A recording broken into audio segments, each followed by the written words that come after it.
Assalamualaikum warahmatullahi wabarakatuh. Waalaikumsalam warahmatullahi wabarakatuh.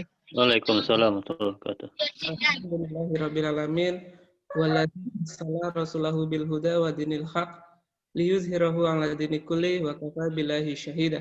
Asyhadu an la ilaha illallah wa asyhadu anna Muhammadan abduhu wa rasuluh la nabiyya ba'da. Pada kesempatan pagi hari ini kita bisa bersama mengikuti webinar parenting keluarga yang diadakan oleh Sekolah Alam Al-Fat. Yang pertama saya ucapkan selamat bergabung untuk ayah dan bunda yang akan menjadi orang tua soleh yang dicintai anak. Sesuai dengan tema hari ini, dengan pemateri kita nanti ada Ustadz Ajo Bendri selaku praktisi parenting Islam yang insya Allah nanti akan dimoderatori oleh Bapak Supriyanto SPMSI selaku anggota DPRD Provinsi Jambi dan sekaligus pembina Yayasan Al-Fat. Sebelum kita mulai acara ini, ada baiknya sama-sama kita untuk menambah keberkahan, kita buka dengan sama-sama melafazkan basmalah. Bismillahirrahmanirrahim.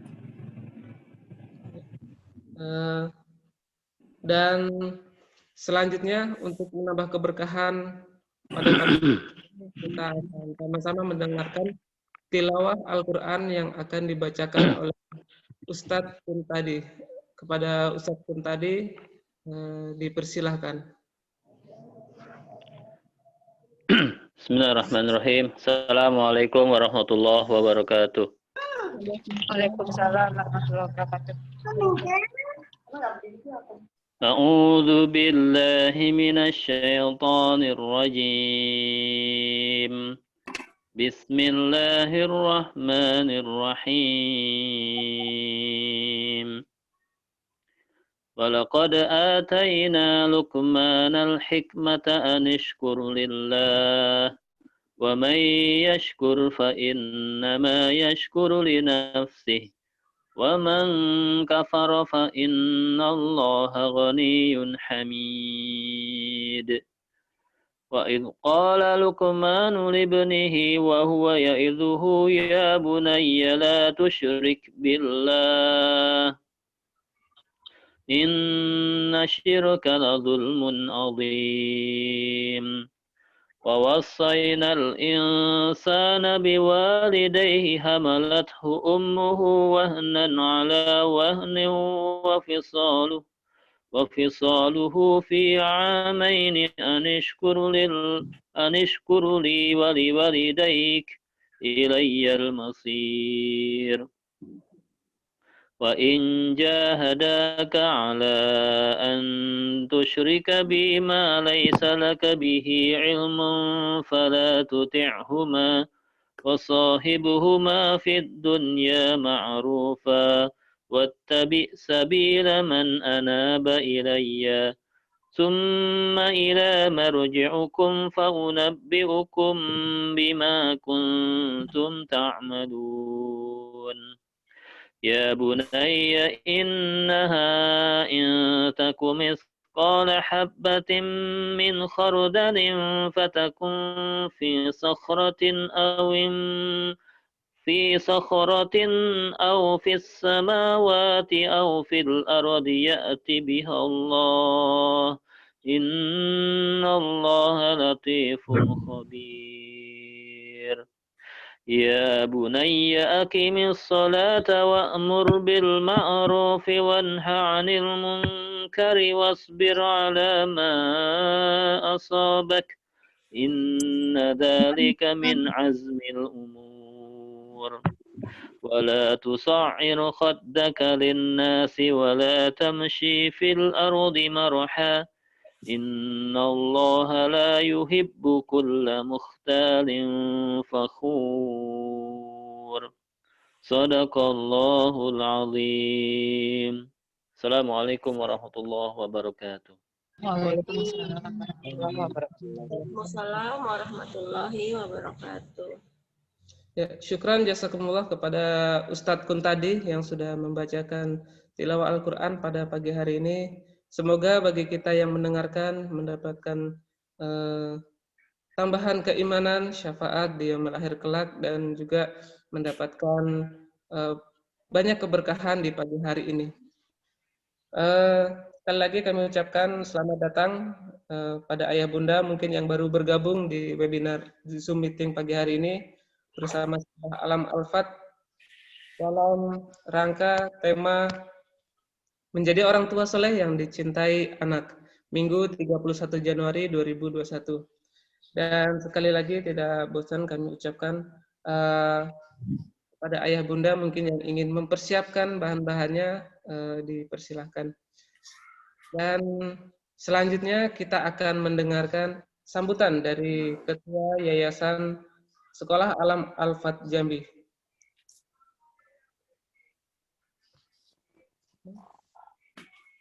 Kepada Ketua Yayasan Sekolah Alam Al-Fat Jambi, Ibu Fenty, kami persilahkan.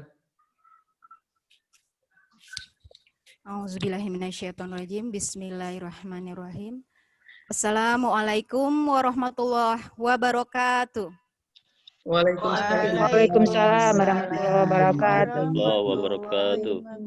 Alhamdulillahillazi arsala rasulahu bil huda wa dinil haq lisru adini kulihi walau karihal musyrikun walau karihal munafikun wa kafa billahi syahidah.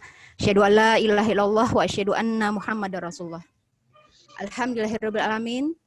Puji dan syukur kita panjatkan kepada Allah Subhanahu wa taala bahwa kami sangat berbahagia bisa bertemu kembali bersama semua orang tua kami di Sekolah Alam Al-Fat dan beserta semua orang tua yang berada di Provinsi Jambi.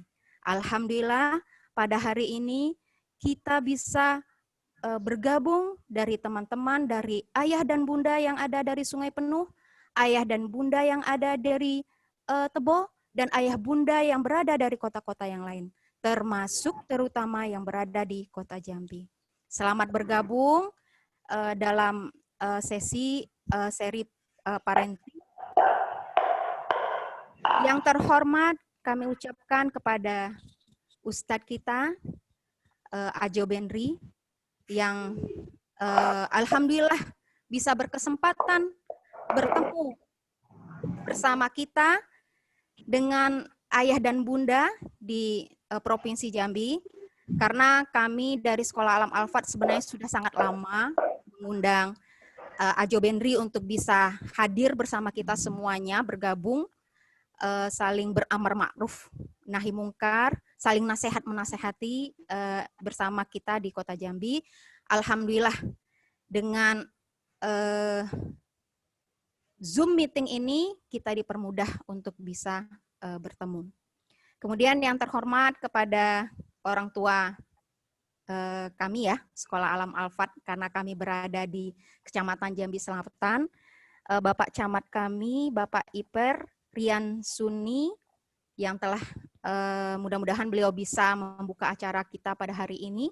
Kemudian yang terhormat juga Pak Supriyanto selaku pembina dan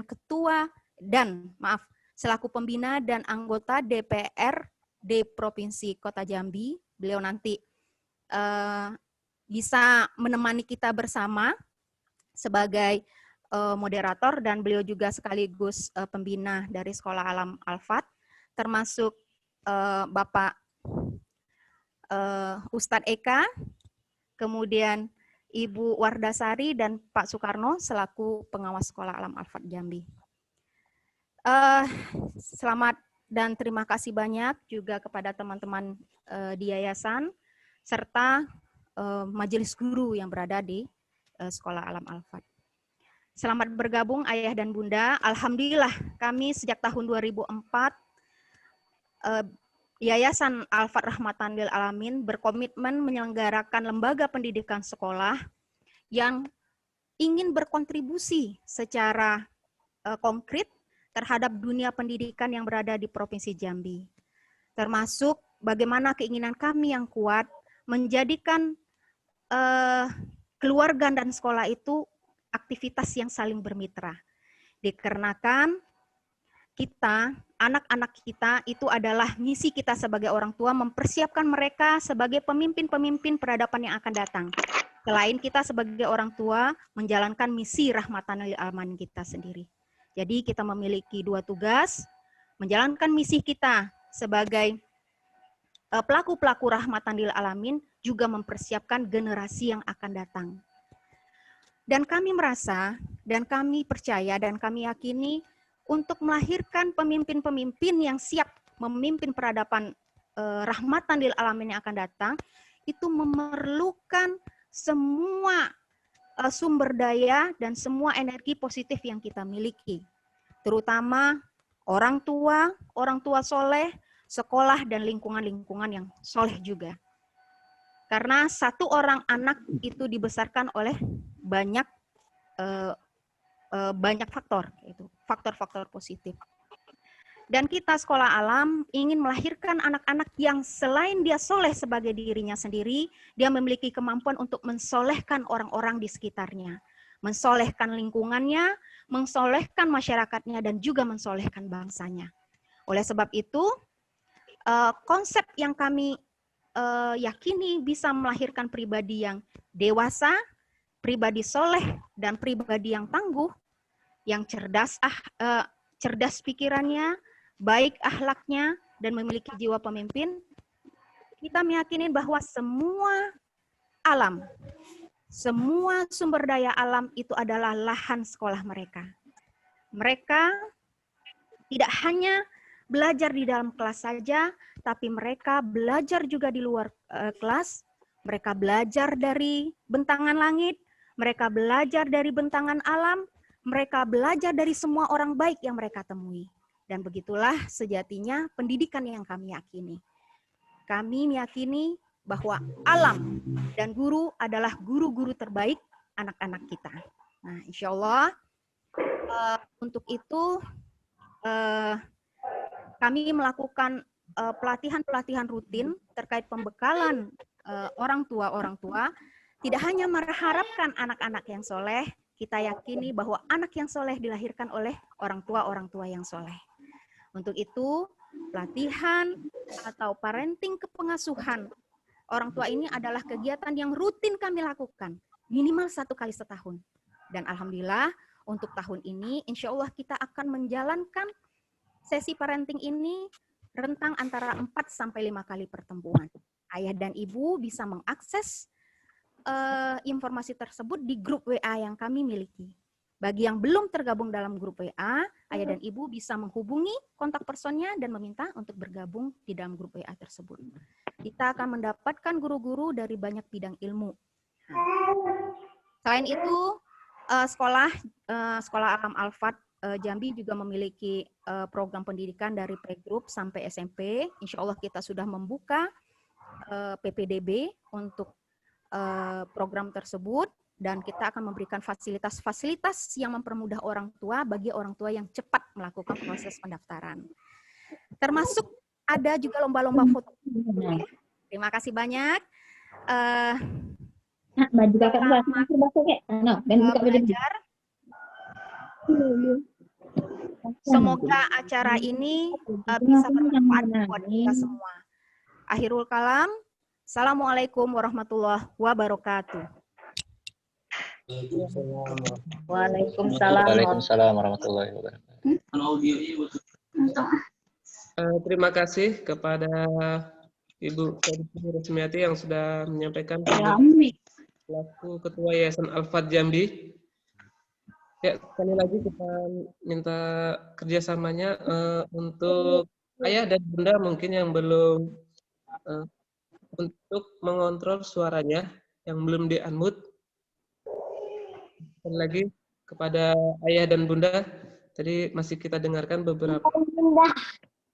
Ayah bunda. Ya, mohon dimatikan dulu suaranya mungkin, atau bapak dan ibu guru yang memilikinya untuk mengingatkan kembali bahwa untuk di-unmute dulu. Katanya ayah bunda. Katanya ayah bunda. terima kasih kepada Kak Fenty tadi yang sudah menyampaikan sambutannya. Dan alhamdulillah pagi hari ini ada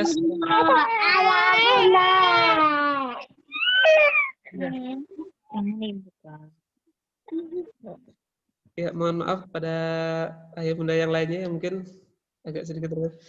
Pagi hari ini ada 153 partisipan yang ikut dalam seminar parenting keluarga bersama Sekolah Alam Al-Fat Jambi. Masya Allah, jumlah yang luar biasa dan ternyata begitu antusias kita dengan, apalagi di masa pandemi ini, posisinya orang tua yang terbiasa menitipkan anaknya atau menyekolahkan anaknya di sekolah, hari ini mempunyai tugas yang lebih berat lagi. Lebih berat lagi kenapa? Karena orang tua selaku orang tua juga menjadi guru, kemudian juga menjadi murid. Dan hari ini mungkin kalau untuk anak-anak kita yang sudah SMP atau SMA yang kemudian boarding school sedikit terbantu. Tapi buat anak-anak kita yang masih SD atau yang mungkin masih di TK, maka orang tua otomatis harus belajar kembali seperti itu. Dan hari ini kita akan mencoba untuk mempelajari bagaimana sih kiat-kiatnya menjadi orang tua yang soleh di hadapan anak-anak kita. Dan insya Allah untuk kesempatan pagi hari ini,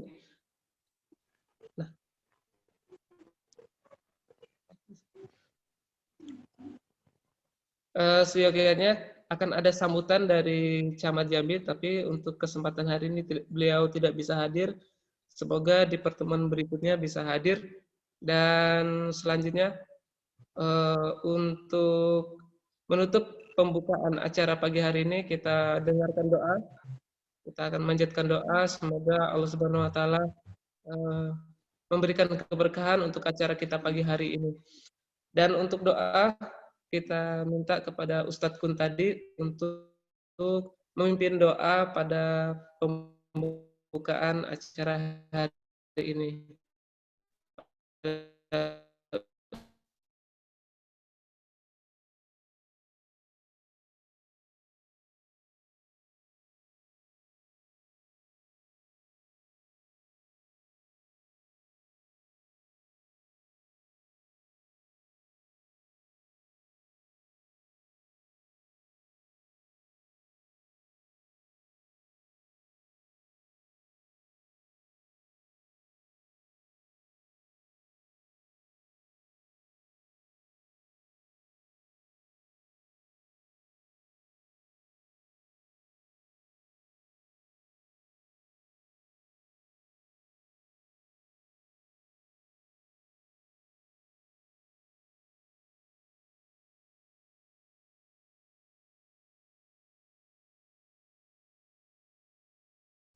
Dan beliau lahir di Sragen pada tahun 1977 dengan status menikah, 1 istri dan 3 anak.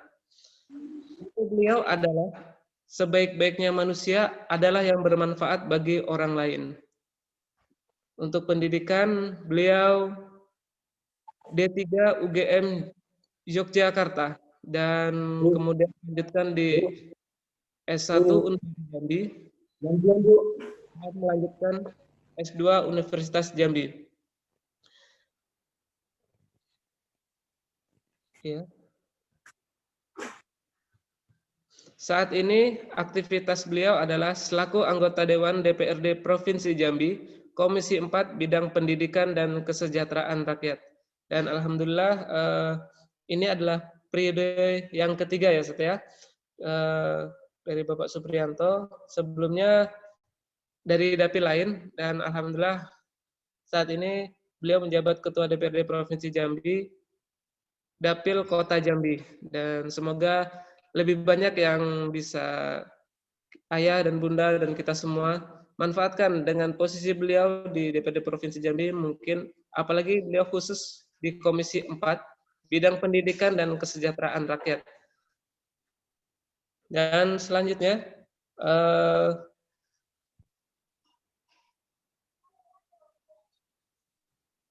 maaf. yaitu biodata Bapak Suprianto selaku moderator kita pada kesempatan pagi hari ini. Dan sekali lagi kepada ayah dan bunda, juga kepada rekan-rekan di Yayasan Al-Fat, kita persiapkan diri kita dengan maksimal.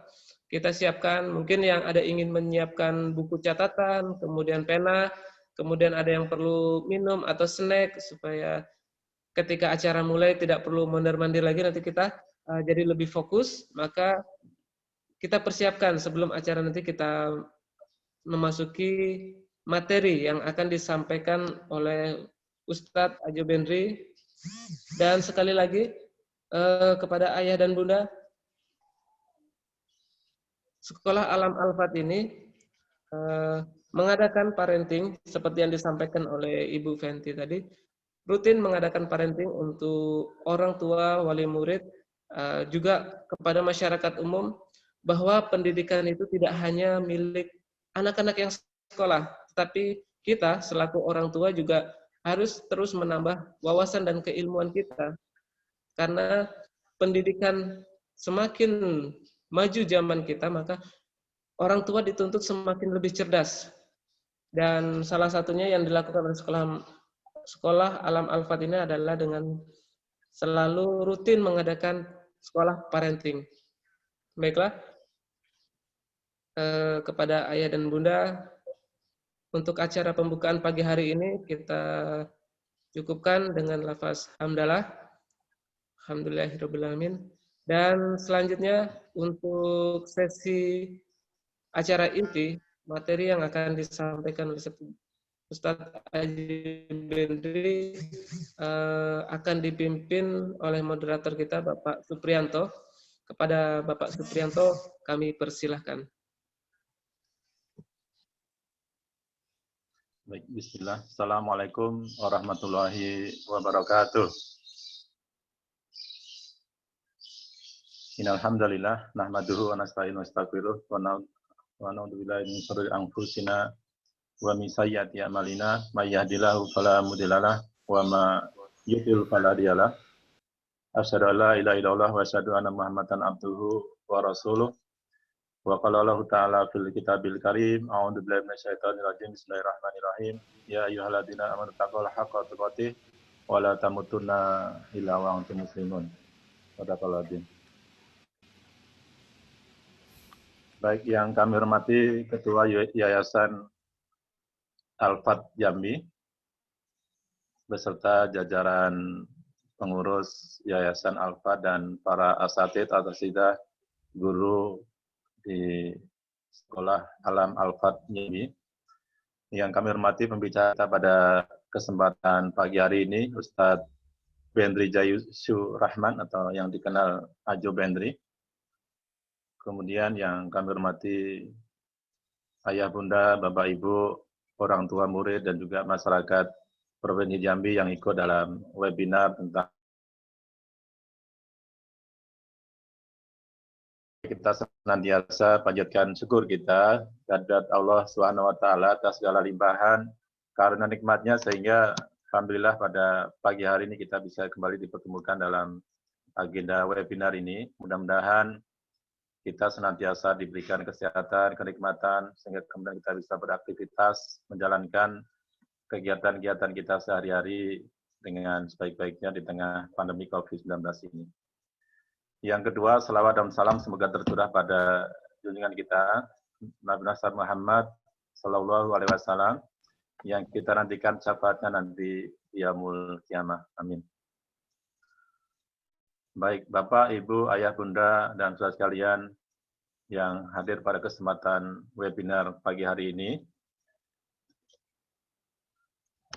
Alhamdulillah pada pagi hari ini meskipun masih dalam suasana pandemi COVID-19, kita masih diberikan kesempatan untuk bersama-sama menuntut ilmu, bersama-sama meningkatkan kapasitas keilmuan kita, karena memang sudah menjadi kewajiban kita tentunya sebagai seorang muslim untuk terus mengasah diri kita, mengasah otak kita agar kemudian kita punya kepahaman yang baik terhadap pemahaman keislaman kita juga termasuk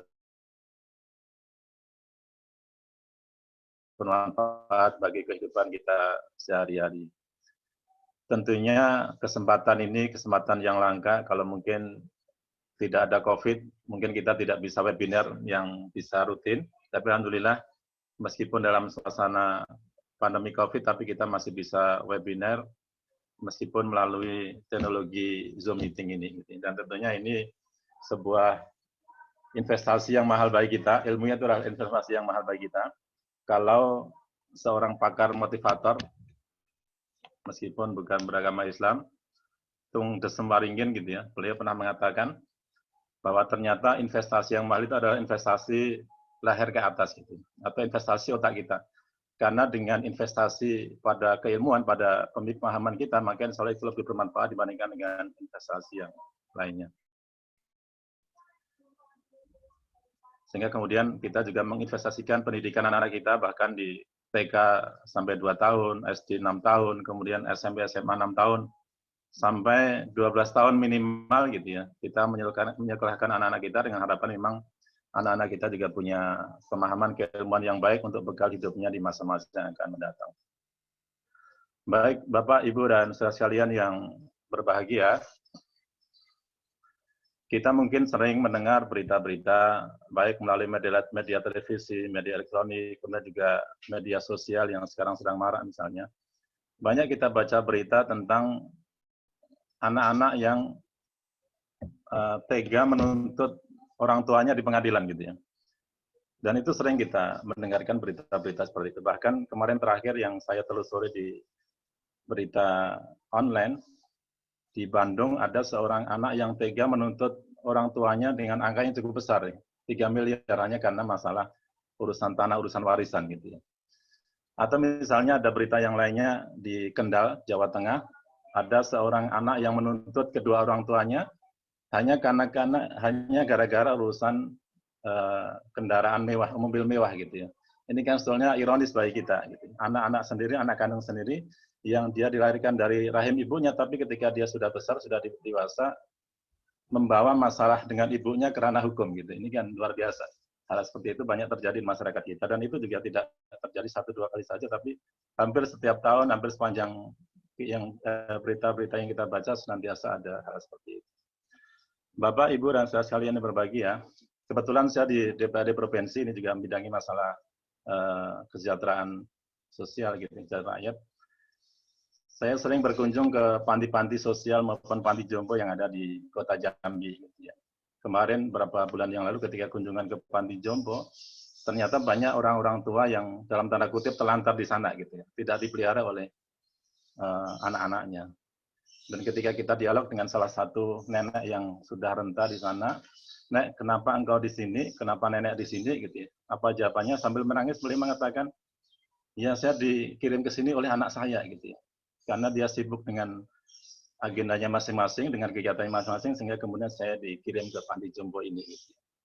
Ini kan juga ironis ketika misalnya seharusnya anak berterima kasih kepada orang tuanya yang sekian lama dididik, sekian lama dipelihara ibaratnya, tapi kemudian ketika sudah besar, tidak ada take and give kepada orang tuanya gitu. Dia tidak kemudian menjaga orang tuanya sampai kemudian orang tuanya bisa ketika menghadap Allah SWT dengan kondisi yang baik gitu. Ketika di hari-hari tuanya dalam kondisi yang memang kondisi bahagia gitu. Itu beberapa hal ironis yang terjadi di masyarakat kita. Bapak Ibu sekalian yang berbahagia, mengapa hal seperti itu terjadi? Makanya mungkin nanti akan kita terjawab melalui webinar kita pada kesempatan kali ini. Saya kira tema yang diangkat pada hari ini cukup tepat, menjadi orang tua yang soleh yang dicintai oleh anak. Dan tentunya juga tidak hanya anak yang dicintai, tapi juga dicintai oleh Allah Subhanahu wa Ta'ala. Dan mungkin nanti banyak juga kisah-kisah pada zaman Rasul, pada zaman sahabat, dan seterusnya, yang itu juga membuktikan kepada kita bagaimana kemudian usaha kita untuk bisa menjadi orang tua soleh yang dicintai oleh anak-anak kita. Baik, alhamdulillah untuk materi yang dengan tema yang besar ini kita sudah kehadiran salah satu praktisi parenting Islami gitu ya, yang alhamdulillah sudah bersama kita. Kita sapa dulu Ustaz Ajub Hendri. Assalamualaikum Ustaz. Waalaikumsalam warahmatullahi wabarakatuh. Baik, sebelum beliau memaparkan beberapa hal, mungkin saya bacakan biodata singkat beliau agar kemudian kita bisa lebih mengenal dengan beliau. Tak kenal maka tak sayang gitu ya, tak sayang maka tak cinta. Mudah-mudahan dengan kita bisa mengenal, kita bisa saling mencintai dan lebih mudah untuk menerima pemahaman yang akan beliau sampaikan nanti. Beliau nama lengkapnya Bendri Jaisurahman atau sering disapa Ajo Bendri gitu ya, Ustaz ya. Kemudian alamat beliau di Bambu Apus, Cipayung, Jakarta Timur. Kemudian tempat dan tahun lahir di Jakarta tahun 1981. Instagram atau Twitter beliau @ajobendri. Kemudian beliau juga punya channel YouTube Langkah Kita. Silakan di like and subscribe gitu ya untuk bisa menambah followernya. Kemudian status beliau menikah, 1 istri dengan 5 anak. Kemudian moto hidup beliau senyum, semangat dan tulus serta yakinlah Allah mencintaimu meski kamu tak harapkan cintanya. Kemudian pendidikan beliau Ma'had Al-Hikmah Jakarta, FISIP UI, Ma'had Utsman bin Affan Jakarta. Kemudian aktivitas saat ini sebagai luar biasa ini, aktivitas beliau sebagai mubaligh. Kemudian juga praktisi Islamic Parenting. Kemudian yang ketiga sebagai pendiri dan pembina Yayasan Langkah Kita. Yang keempat beliau sebagai konselor keluarga dan pernikahan. Kemudian juga beliau penulis dan narasumber berbagai seminar diskusi serta sejumlah tayangan radio serta televisi. Jadi luar biasa kapasitas beliau, mudah-mudahan bisa menjawab tadi beberapa hal yang menjadi tanda tanya besar bagi kita mengapa banyak terjadi kasus-kasus di lapangan seperti itu. Baik, untuk menghemat waktu langsung kita berikan kesempatan kepada Ustadz Ajo Bendri untuk bisa memaparkan materinya. Insya Allah akan ikuti kajian ini selama 1,5 jam ke depan. Nanti setelah memaparkan materi, mungkin akan kita lanjutkan diskusi dan tanya jawab, mungkin melalui langsung mengacungkan tangan maupun nanti bisa melalui chat yang disediakan oleh Zoom ini. Baik, untuk waktu selanjutnya kita persilakan kepada Ustadz Ajo Bendri untuk bisa menyampaikan dan memaparkan apa yang jadi tema kita pada pagi hari ini. Silakan, Ustaz. Jazakallah khair, Ustaz Priyanto. Bismillahirrahmanirrahim. Assalamualaikum warahmatullahi wabarakatuh. Alhamdulillah, assalatu wassalam ala rasulillah wa ala alihi wa sahbihi wa mawalah. Asyhadu an la ilaha illallah wahdahu la syarikalah wa asyhadu anna Muhammadan abduhu wa rasuluhu la nabiyya ba'dah wa la haula wa la quwwata illa billahi wa ba'd.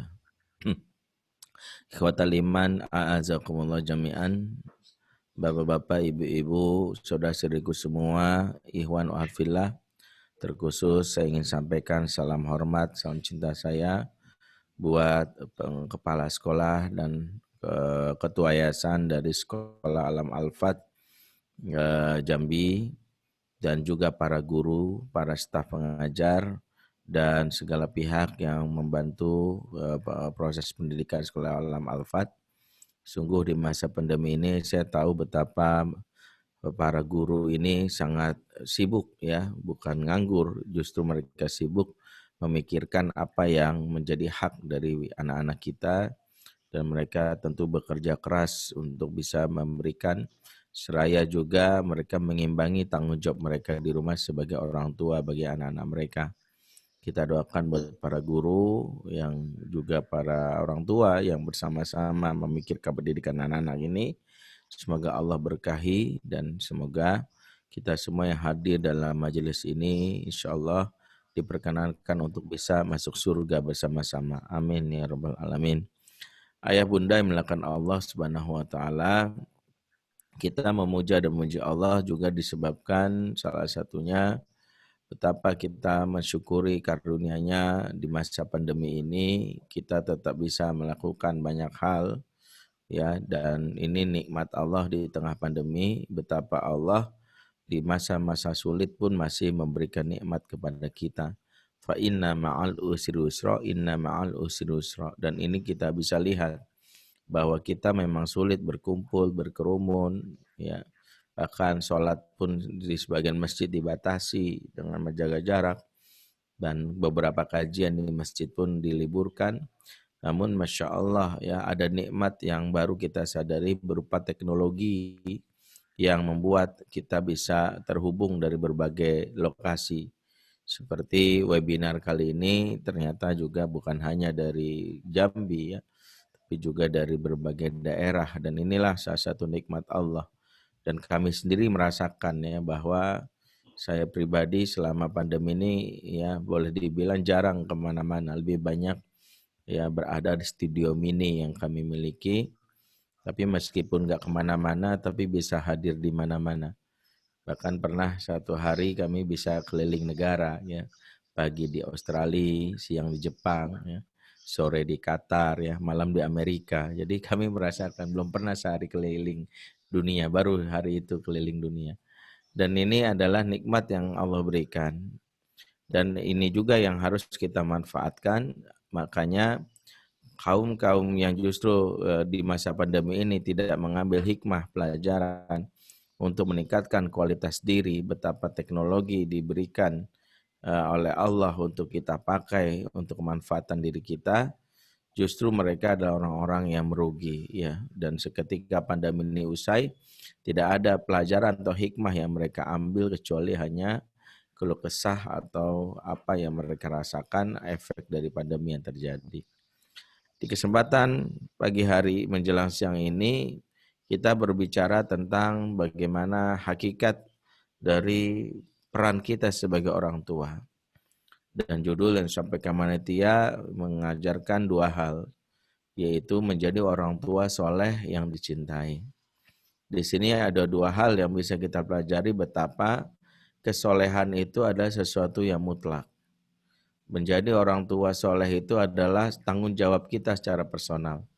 Kenapa demikian? Karena yang pertama kali diingatkan oleh Allah dalam surat At-Tahrim ayat 6, ya ayyuhalladzina amanu qu anfusakum wa ahlikum nar. Hai orang-orang beriman, jaga dirimu dan keluargamu dari api neraka. Jadi yang diminta pertama kali Allah, jaga dirimu. Diri yang disapa itu siapa? Yaitu kita. Barulah keluarga kita dari api neraka. Inilah isyarat pertama bahwa yang pertama kali ditunjuk oleh Allah untuk menjaga diri itu kita. Demikian juga keturunanku. Bayangkan seorang Ibrahim saja minta dirinya. Dirinya penegak sholat. Masa iya Ibrahim gak sholat? Tentu Ibrahim sholat. Tetapi ayat ini ingin memberitahu kita bahkan Ibrahim saja dalam doanya meminta dirinya yang lebih utama untuk urusan akhirat sesuai dengan apa yang Allah maksudkan dalam surat At-Tahrim ayat 6 tadi. Bahwa yang diminta adalah ku anfusakum wa ahlikum. Dirimu. Ini yang menjadi sasaran pertama dari parenting. Dalam ayat yang lain misalnya Allah juga menceritakan ketika Nabi Lut menghadapi kaumnya yang sedang terjangkit virus ya, perilaku di mana kebiasaan buruk sesuka sama jenis yang mereka alami yaitu kaum Sodom. Maka Nabi Lut berdoa dalam surat Asy-Syu'ara ayat 169 di mana Lut berkata dalam doanya, Rabbi najjini wa ahli mimma ya'malun. Ya Tuhanku, jadi selamatkanlah aku juga keluargaku dari perbuatan terkutuk mereka. Bayangkan juga seorang Nabi Lut meminta dirinya. Bahwa ini menjadi dasar betapa Nabi Lut memahami bahwa urusan terkait dengan urusan akhirat, beliau pun menyerahkan hal ini kepada Allah Subhanahu wa taala untuk diminta. Maka kalau kita kembalikan kepada diri kita sebagai orang tua, kesolehan itu menjadi kesadaran pertama kita. Sebelum meminta anaknya soleh, maka pastikan diri kita soleh. Karena kita tidak ingin anak kita masuk ke dalam surga, sementara kita sendiri tertatih-tatih bahkan terlempar dari surga. Waliyazubillah, nyemplung ke neraka. Inilah mengapa kalau kita lihat dalam doa yang diajarkan dalam Quran sendiri mengisyaratkan hal ini. Mungkin ada sebagian yang mungkin capek juga Ustadz minta diri saya, anak saya. Maka kalimat yang bisa kita pakai, kata penggantinya, domirnya dengan kalimat kami, nahnu. Ya, jadikanlah kami, ya berikanlah kami yang namanya kebaikan di dunia akhirat. Jadi kami memberikan isyarat bahwa betapa seorang ayah dalam hal ini, seorang bunda harus terus mengupgrade dirinya, harus terus meningkatkan kualitas dirinya, Karena ini adalah tuntutan yang ada di dalam Al-Quran. Betapa Allah menginginkan para orang tua memperbaiki dirinya dalam rangka menjaga dirinya lebih utama. Dalam hal inilah mengapa seringkali kalau ditanya ilmu parenting itu mirip-mirip lah seperti instruksi pramugari dalam pesawat. Jika oksigen berkurang, maka pakailah masker ya untuk dirimu, baru orang sekitarmu, barulah pakai ke anakmu. Karena inilah yang terkait dengan urusan akhirat. Ini dasar pertama kenapa kita harus jadi orang tua yang soleh. Yang kedua, kenapa kita harus jadi orang tua yang soleh? Karena sejatinya orang tua yang soleh adalah solusi yang Allah berikan pertama kali bagi orang tua yang ingin mendapatkan anak-anak keturunan yang soleh juga. Di antara semua solusi yang ditawarkan para ahli, harus ada satu solusi pamungkas yang menjadi dasar kita perbaiki kualitas pengasuhan. Ketika solusi ini tidak kita perbaiki, maka akan mempengaruhi apapun yang kita lakukan. Di sini disebutkan di dalam surat An-Nisa ayat 9. Allah berfirman ketika memberitahu tentang waspada terhadap generasi yang lemah. Wal yakhshal ladzina law taraku min khalfihim dzurriatan di'afan khafu 'alaihim. Hendaklah takut kepada Allah orang-orang yang sekiranya meninggalkan di belakang mereka generasi yang lemah, dzurriatan di'afan khafu 'alaihim. Kita diingatkan oleh Allah, wajib kita cemas, wajib takut. Ya, jika kita meninggalkan di belakang mereka, di belakang kita anak-anak yang lemah. Ya, maka Allah kasih tahu PR kalau kita punya anak lemah, solusinya apa? Solusi pertama, falyattaqullah, bertakwalah kepada Allah. Barulah PR kedua sebagai orang tua, waliyaqulu qaulan sadida, dan ucapkanlah perkataan yang baik. Ternyata yang pertama kali Allah ingatkan kepada para ayah, para bunda sebagai orang tua, ketakwaan dulu. Jadi bukan kalau anak bandel itu solusinya adalah segera bawa ke psikolog, bukan. Jika anak-anak bermasalah, perbaiki komunikasi kalian. Perbaikilah pemahaman psikologi, itu penting. Tapi yang paling esensial adalah urusan yang berkaitan dengan pengasuhan harus berkaitan dengan ketakwaan. Karena apa? Karena bisa jadi sebagian besar dari dosa yang dilakukan oleh orang tua sangat mempengaruhi juga perilaku anak-anak. Mempengaruhi perilaku anak-anak. Dan inilah mengapa orang tua harus melihat ini sebagai sebuah solusi. Ya, alih-alih mungkin kita menyalahkan pihak luar, lebih baik kita juga mengingatkan diri kita untuk misalnya ya memperbaiki kualitas diri kita, khususnya sebagai orang tua yang bertakwa. Dan ini yang harus kita lihat dari sisi solusi yang Allah perhatikan. Dan inilah pembeda dari Islamic parenting dan Western parenting. Kalau Western parenting dia nggak ngaruh ketakwaan karena memang nggak menganggap spiritualitas itu sebagai hal yang fundamental. Ya, bahkan mereka nggak menganggap itu sebagai hal yang ada. Sementara bagi kita itu hal yang fundamental, hal yang sangat penting. Hal yang menentukan. Maka dalam surat Al-Kahfi kita tahu kisah seorang pemuda yang saleh yang sampai Nabi Khidir pun ya menjaga dalam hal ini harta yang dimilikinya. Ya, ketika dia rumahnya itu hampir saja roboh. Maka disebutkan Al-Qur'an wa kana abuhu masalihan, dan sejatinya orang tua dari mereka ada orang tua yang saleh, sehingga kesolehan itulah yang menjaga bagaimana diri dari si anak tersebut. Dan inilah yang dipraktekkan oleh orang tua terdahulu di tengah kelemahan-kelemahan mereka berkaitan dengan urusan teknis. Sebab ada orang tua yang dalam tanda kutip bodoh secara ilmu pengetahuan dalam ilmu parenting, tapi mereka memiliki niat dan juga tekad memperbaiki diri. Kesalahan-kesalahan teknis ini akhirnya dihapus dan dimaafkan oleh Allah Subhanahu wa taala. Sebagaimana kisah yang kita pernah dengar, mungkin kisah Ummu Zubair atau yang dikenal Sofiyah binti Abdul Muthalib. Kalau kita baca kisahnya kita akan terkaget-kaget. Sofiyah ini ternyata ibu yang galak luar biasa. Ibu yang dalam hal ini ya ketika suaminya meninggal punya pikiran sederhana, agar anak saya tidak jadi anak yang cengeng, maka saya harus mendidiknya dengan keras.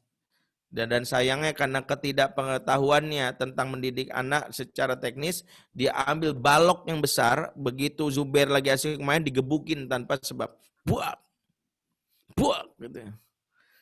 Sehingga anaknya lari ketakutan gitu. Dan suatu hari anaknya protes, "Mengapa Umi mukul saya terus-terusan?" Dan dengan tegas Umi menjawab, "Umi nggak mau kau jadi laki yang cengeng, bapak kamu udah nggak ada." Pertanyaannya, apakah tindakan ini dibenarkan? Tentu tidak. Dan Rasulullah menegurnya. Ini kesalahan. Tapi secara keilmuan kalau kita sadari, pasti perilaku ini akan berujung kepada anak-anak yang akan rusak karena melakukan kekerasan. Sebada ya Ummu Zubair menyadari bahwa tindakannya salah, dia pun bingung memperbaikinya karena dia tidak tahu bagaimana perbaiki jiwa anaknya yang sudah berkali-kali dipukuli. Maka begitu dengar sabda Rasulullah SAW, afdalul a'mal jihad fisabilillah, amalan yang paling utama adalah berjihad di jalan Allah. Amalan yang paling utama adalah berjuang di jalan Allah.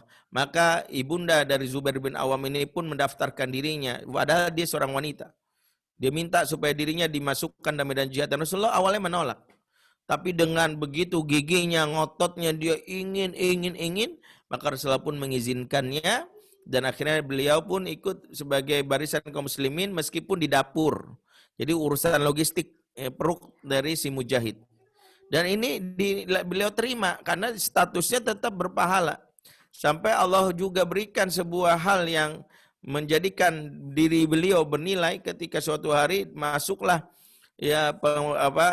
datanglah musuh menyelinap di bagian dapur. Ya hendak mengacak-ngacak mungkin strategi musuh untuk membuat orang kaum muslimin kelaparan, jadi mungkin bahan persediaan makannya mau dihabiskan. Maka dengan begitu luar biasa wanita ini meminjam pedang dari salah satu sahabat yang terdekat, dikejarlah musuh ini sampai terjadi pertarungan dan akhirnya mati tangan wanita ini. Dan ketika dia melakukan ini sebagai bagian dari amal solehnya karena Allah, Rasulullah pun mendoakan barakallahu fik wa baraka fi zuriyatik. Allah memberkahimu dan memberkahi keturunanmu.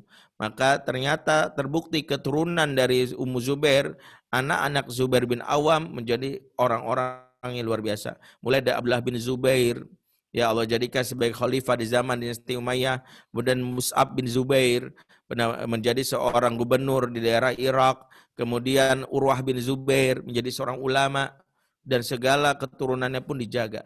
Sekali lagi, urusan teknis bukan berarti tidak penting, tapi yang paling penting adalah urusan berkaitan spiritual. Makanya banyak orang tua yang kelimpungan menghadapi masa pandemi ini karena dipikirkan tuh masalah teknis. Gimana ya Ustadz ya, di pandemi ini kita bingung, anak di rumah aja. Kita capek setiap hari ini. Banyak yang curhat. Dulu sebelum pandemi kami ibu-ibu ini alhamdulillah merasa nyaman sekali. Pagi ngantar anak sekolah, suami berangkat kantor.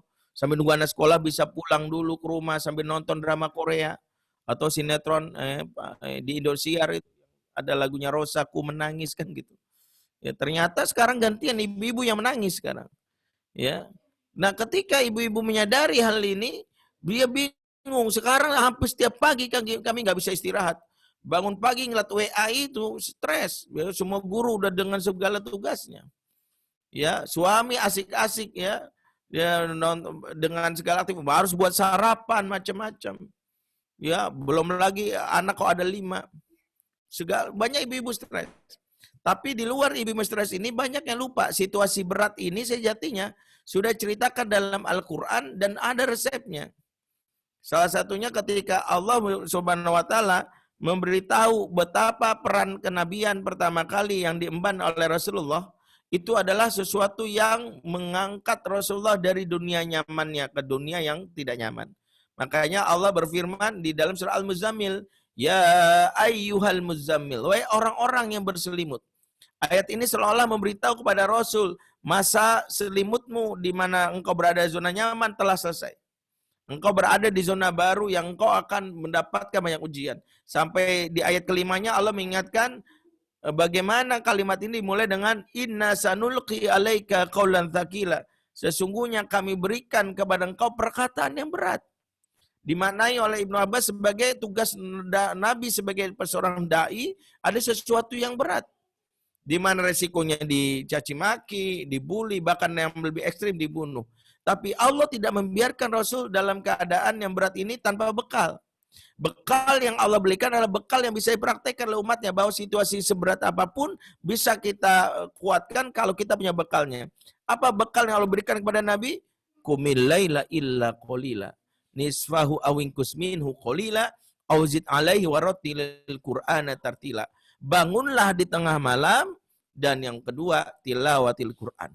Inilah resep bagaimana seorang nabi bisa kuat menghadapi betapa ujian yang Allah berikan, karena dua yang diberikan multivitamin dalam jiwanya adalah bangun tengah malam, ya, tentu untuk sholat tahajud, bukan nonton bola Liga Inggris, ya, bukan untuk melihat iklan-iklan lain. Dari bangun tengah malam untuk sama yang kedua tilawatil Quran. Nah, inilah salah satu tamparan keras buat kita. Betapa kita ini, saya termasuk mungkin kalau berkaitan dengan seminar parenting paling rajin, duduk paling depan kalau seminar. Bahkan jualan buku, seminar beli, meskipun semal apapun beli. Webinarnya berbayar pun ikut. Ya, audiobook di-download. Tapi sholat malamnya malas, tilawah Quran nggak pernah ambruk. Ini yang menjadi dasar mengapa akhirnya kita stres sendiri.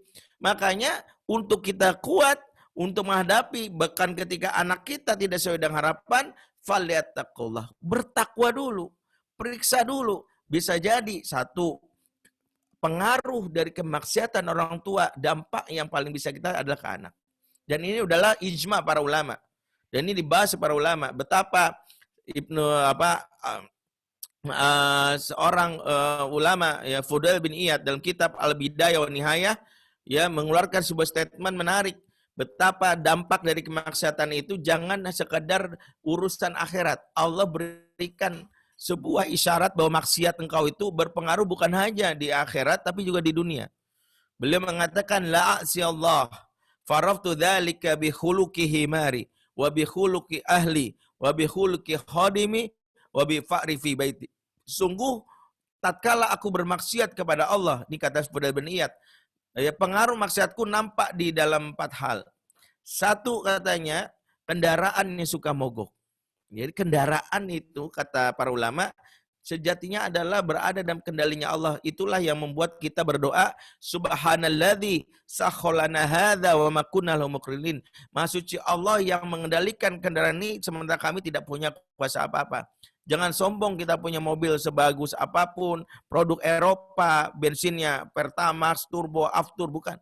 Dulu Titanic pernah sombong mengarsa bahwa tidak mungkin bisa dikalahkan bahkan oleh Tuhan, Allah langsung berikan salah satu jawabannya. Betapa kendaraan milik kita, maka kalau kendaraan bukan milik kita, kendaraan itu milik Allah. Bahwa kendaraan itu yang kita kendalikan sejatinya terpengaruh dari siapa nakoda, siapa supir. Maka ini penting. Sehingga ulama-ulama dulu kalau kendaraannya dalam keadaan sulit dikendalikan, mereka langsung istighfar, nangis. Seperti yang lakukan Muhammad bin Sirin. Sampai dia kudanya nggak bisa kendalikan, dia menangis. Kenapa? Dia meyakini karena ini akibat dosa-dosanya. Kalau kendaraan saja berpengaruh, dipengaruhi oleh mental, spiritual dari si pemilik kendaraan ini, apakah lagi anak-anak? Ini yang pertama. Yang kedua, dampak dari maksiat itu adalah kelakuan anak dan istri. Kelakuan anak dan pasangan kita. Betapa anak dan pasangan itu juga dipengaruhi dari spiritualitas dari orang tuanya. Ketika orang tuanya tidak memperbaiki spiritualitas ini, maka berpengaruh terhadap anak-anak. Anak yang suka membantah, sulit diajak untuk ibadah. Ini membuat para ulama-ulama zaman dahulu betul-betul menjadikan ibadah itu dalam rangka mencari pertolongan Allah. Makanya jumlah anak akan mempengaruhi jumlah kualitas ibadah mereka. Said Al-Musayyab misalnya menceritakan, kalau kami para salaf saleh meyakini betapa jumlah anak adalah isyarat bahwa kami harus menambah kualitas ibadah kami. Jadi ulama-ulama dulu tuh kalau anaknya makin banyak, maka jumlah sholat mereka makin banyak. Jadi jangan samakan ibadah waktu jomblo sama dengan ibadah waktu punya istri atau punya suami, dengan ibadah punya anak 1 sama ibadah anak 5. Semakin banyak anak harus tambah ibadahnya. Kenapa? Karena itu adalah amanah yang Allah berikan pada kita dan kita harus menguatkan yang namanya akar agar tidak tumbang. Dan ini disebutkan isyaratnya dalam surat Ibrahim ayat 24. Lam taro kaifa daraballahu mathalan kalimatan thayyibah kasyajaratin thayyibah asluha tsabit wa faruha fis sama. Tidakkah engkau melihat perumpamaan Allah bahwa kalimat thayyibah yakni keimanan laksana pohon yang baik. Apa ciri pohon yang baik? Akar menghujam ke bumi dan menjulang ke langit. Akarnya menghujam dan menjulang. Nah, akar menghujam ini termasuk kekuatan spiritual. Jangan sampai dahannya menjulang laksana pohon beringin, akarnya akar toge. Tumbang. Kenapa tumbang? Karena tidak sebanding antara amanah dengan akar. Kalau kita tahu anak itu amanah, maka kuatkan spiritualitas kita. Kuatkan lagi ibadah kita. Kencengin lagi sholat malam kita. Baca lagi Al-Quran kita. Maka tadi, kata Zubair bin Iyad, kelakuan anak dan istri itu dipengaruhi dari spiritualitas dari suami atau dari kepala keluarganya. Sangat erat dipengaruhi. Jadi kalau tiba-tiba anak yang melawan, bisa jadi, pertama astagfirullah. Bisa jadi faktor makanannya, ya. Ada seorang supir Gojek yang pernah, ya saya dulu pernah ngisi kajian, diminta malam hari sebuah BUMN di Jakarta. Saya ingat pengalaman hari itu, dulu saya belum ada supir, jadi kalau bawa kendaraan malam-malam itu nggak kuat, jadi saya pesan aplikasi ojek online. Ya. Jadi saya berangkat pakai ojek online dan pulang naik ojek online. Ya. Begitu saya selesai kajian sekitar 8:30 atau jam 9 malam, saya pesan ojek online dalam keadaan letih itu. Dan dapatlah supir ojek online yang ramah, tapi ngomongnya banyak gitu ya. Dan itu nggak pas saat itu, karena saya lagi capek, jadi nggak pengen diajak ngomong banyak gitu. Tapi dia ramah sekali, ngomong apa aja diobrolin gitu. Malam Pak, mau pakai masker atau enggak? Dulu karena belum pandemi saya bilang nggak usah. Mau pakai helm nggak Pak? Ya oke lah gitu, pakai helm. Di sepanjang jalan ada aja diobrolin. Dia mulai basa-basi, Bapak kerja di sini Pak gitu. Saya jawab singkat karena lagi capek. Enggak, saya bilang. Oh, kata dia. Kerja di mana, Pak? Gitu. Saya jawab di mana-mana gitu. Biar singkat gitu ya. Supaya dia tahu saya lagi capek gitu. Oh, Bapak kerjanya banyak juga ya, Pak. Di mana-mana. Berarti gaji Bapak banyak juga ya, Pak. Bapak kerjanya apa, Pak? Ya, saya jawab ngajar. Oh, Bapak ngajar.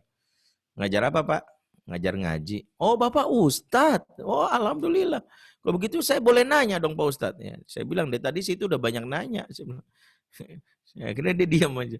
Iya Pak Ustadz, tapi maksudnya ini penting Pak Ustadz. Ini berkaitan dengan hidup saya. Ya sudah, tanggunglah. Udah ketahuan Ustadznya, ya sudahlah. Tanya aja lah. Mumpung sepanjang jalan, tanya aja yang banyak. Saya bilang. Nah, begini Pak Ustadz, saya ini supir Gojek. Dapat tawaran teman masang aplikasi di handphone saya Pak Ustadz. Aplikasi ini memudahkan kami untuk mengeblok semua tawaran GoFood. Jadi di Gojek itu ada GoFood untuk aplikasi pesan makanan. Kalau Jakarta, kalau tahu di daerah ada juga atau enggak? Karena katanya ada daerah yang beda-beda aplikasi. Tapi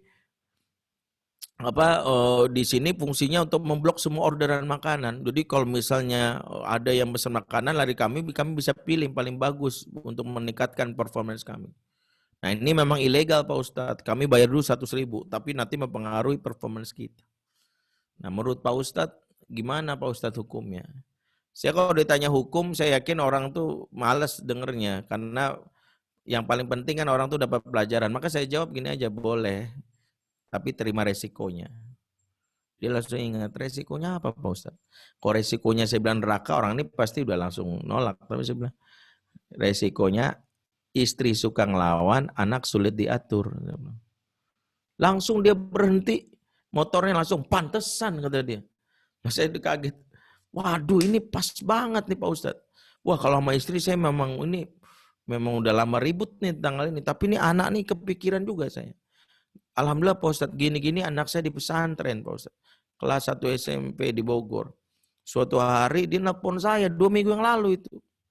Tahu nelpon tanpa angin tanpa hujan, ngomongnya nyelekit hati. Dia ngomong apa Pak? Dia bilang gini, Pak, lain kali kau ngirim uang bulanan yang halal-halal aja ya, jangan haram-haram. Saya kaget, kok kamu ngomong begitu? Kamu curiga apa? Bapak ngomong bukan begitu Pak. Soalnya kata ustadku, udah 2 minggu hafalanku nggak nambah-nambah. Nah kata ustadku, kok hafalan nggak nambah-nambah, ini pengaruh dari sumber makanan. Aku curiga yang ngasih makan kan Bapak, kata dia. Ya, aku mau pastiin aja, susah banget aku hafal nih Pak. Gitu. Udah 2 minggu nggak nambah-nambah ini, ya masih abasa-abasa aja nggak nambah-nambah gitu. Jadi baru ngeh gitu. Betapa akhirnya hal-hal yang selama ini kita sepelekan mempengaruhi. Jadi jangan bangga kalau ada orang bilang koruptor itu, oh enak ya keluarga koruptor ya, paling di penjara 5 tahun anak. Enggak, nanti dia terima tanggung malunya itu anak-anaknya itu. Bikin masalah itu. Jadi memang ini efek yang kadang-kadang enggak kita lihat secara langsung, tapi secara batin ya itu akan mempengaruhi. Maka kalau ada yang bertanya, mengapa urusan berkaitan dengan kehalalan harta, berkaitan dengan sholat sebagainya, karena itulah yang memang diperintah dari Allah. Ibu-ibu misalnya, kenapa saya ini setiap ditanya urusan bagaimana Ustadz supaya saya bisa nggak marah sama anak saya. Saya pernah tawarkan, ibu sholat aja. Nggak ngaruh kan, ya ini sholat sih sholat Ustadz. Tapi masalahnya adalah tetap aja anak saya begitu. Nah, ada hal yang kadang-kadang kita sepelekan dari pengaruh sholat. Misalnya gini, sebagian ibu ada yang bercerita, misalnya, saya ini kalau udah di rumah, anak berulah, saya capek, saya emosi, saya marah-marah tuh Ustaz. Gimana caranya? Saya kadang nyesal itu. Kenapa saya bisa marah? Maka saya bilang, tahu nggak ibu penyebab ibu marah? Salah satunya karena ibu, perisai kesabaran ibu tipis. Jadi ada yang namanya benteng yang menjaga supaya marah itu nggak meluap. Karena tipis jebol. Nah, tebalnya perisai kesabaran ini ditentukan oleh satu amal.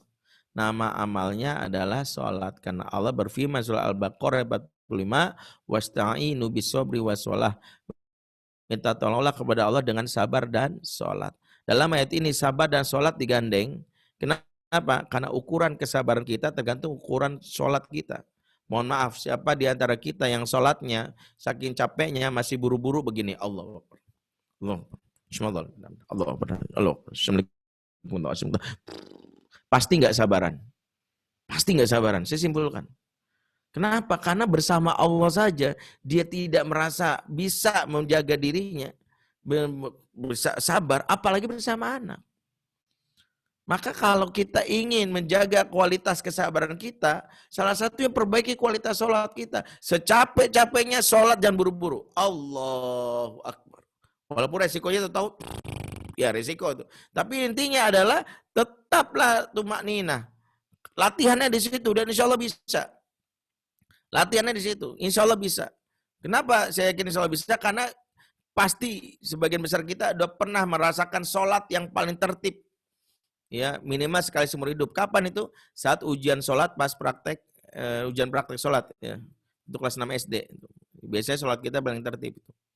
Ya, nggak tahu di Jambi gitu nggak. Dulu saya merasakan sholatnya tertib sekali waktu praktek sholat. Allahu Akbar.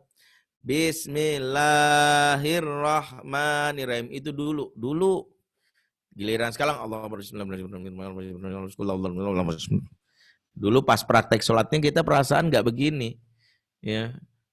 Prakteknya perasaan tertib gitu. Kenapa giliran udah pas ujiannya bagus, giliran sehari-harinya berusak. Nah itu pengaruhnya adalah di dalam sisi ibadah kita.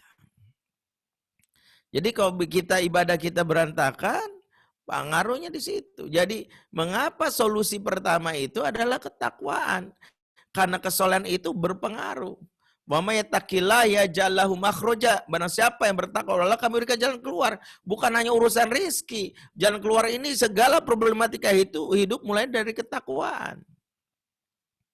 Ini yang kedua, mengapa kita harus menjadi orang tua yang saleh, karena ketakwaan adalah solusi pangkal dari segala problem yang kita miliki. Jadi ketika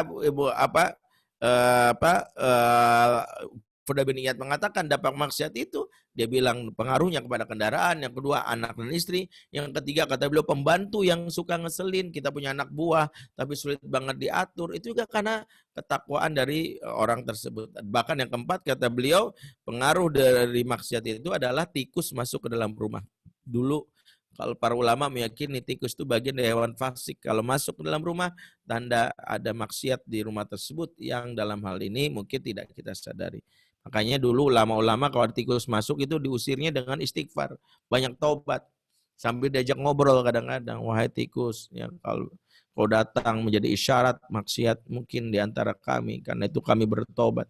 Kami mohon ampunan Allah. Besok jangan datang lagi. Dan ini bisa dipraktekkan kalau kita menyadari bahwa urusan semua ini berkaitan dengan apa yang Allah berikan pada kita. Jadi kedua, kenapa kita wajib jadi orang tua yang saleh, memperbaiki kualitas ketakwaan kita, karena sangat mempengaruhi nanti bagaimana solusi dalam urusan pengasuhan. Jadi ingat, pertama ketakwaan itu adalah tuntutan bahwa kita harus menyelamatkan diri kita. Ya, yang kedua adalah ketakwaan itu juga bagian dari cara Allah untuk kita mendapatkan solusi. Dan yang ketiga, ketakwaan adalah bagian dari model pengajaran yang efektif. Karena anak melihat contoh langsung dari orang tua. Anak melihat langsung. Karena itulah pendidikan itu, kalau kita simpulkan, 90% itu adalah contohnya keteladanan. Karena ketika orang tua memperbaiki diri, anak belajar memperbaiki dirinya. Ketika anak rajin sholat, anak pun insya Allah akan rajin sholat. Kenapa? Ada dorongan dalam diri mereka untuk bisa mengikuti orang tuanya yang sudah mencontoh. Karena sebagian besar orang tua ada yang justru tidak memberikan contoh dalam praktek kehidupannya. Tadi sudah kami singgung, ya, nyuruh anak sholat dia nggak sholat. Yang lebih sering adalah nyuruh anak sabar tapi orang tuanya nggak sabar. Sering saya dengar tuh ibu-ibu nyuruh sabar tapi nggak sabar. Sabar nggak? Sabar nggak? Gimana anak bisa sabar? Ya orang emaknya aja nggak sabar.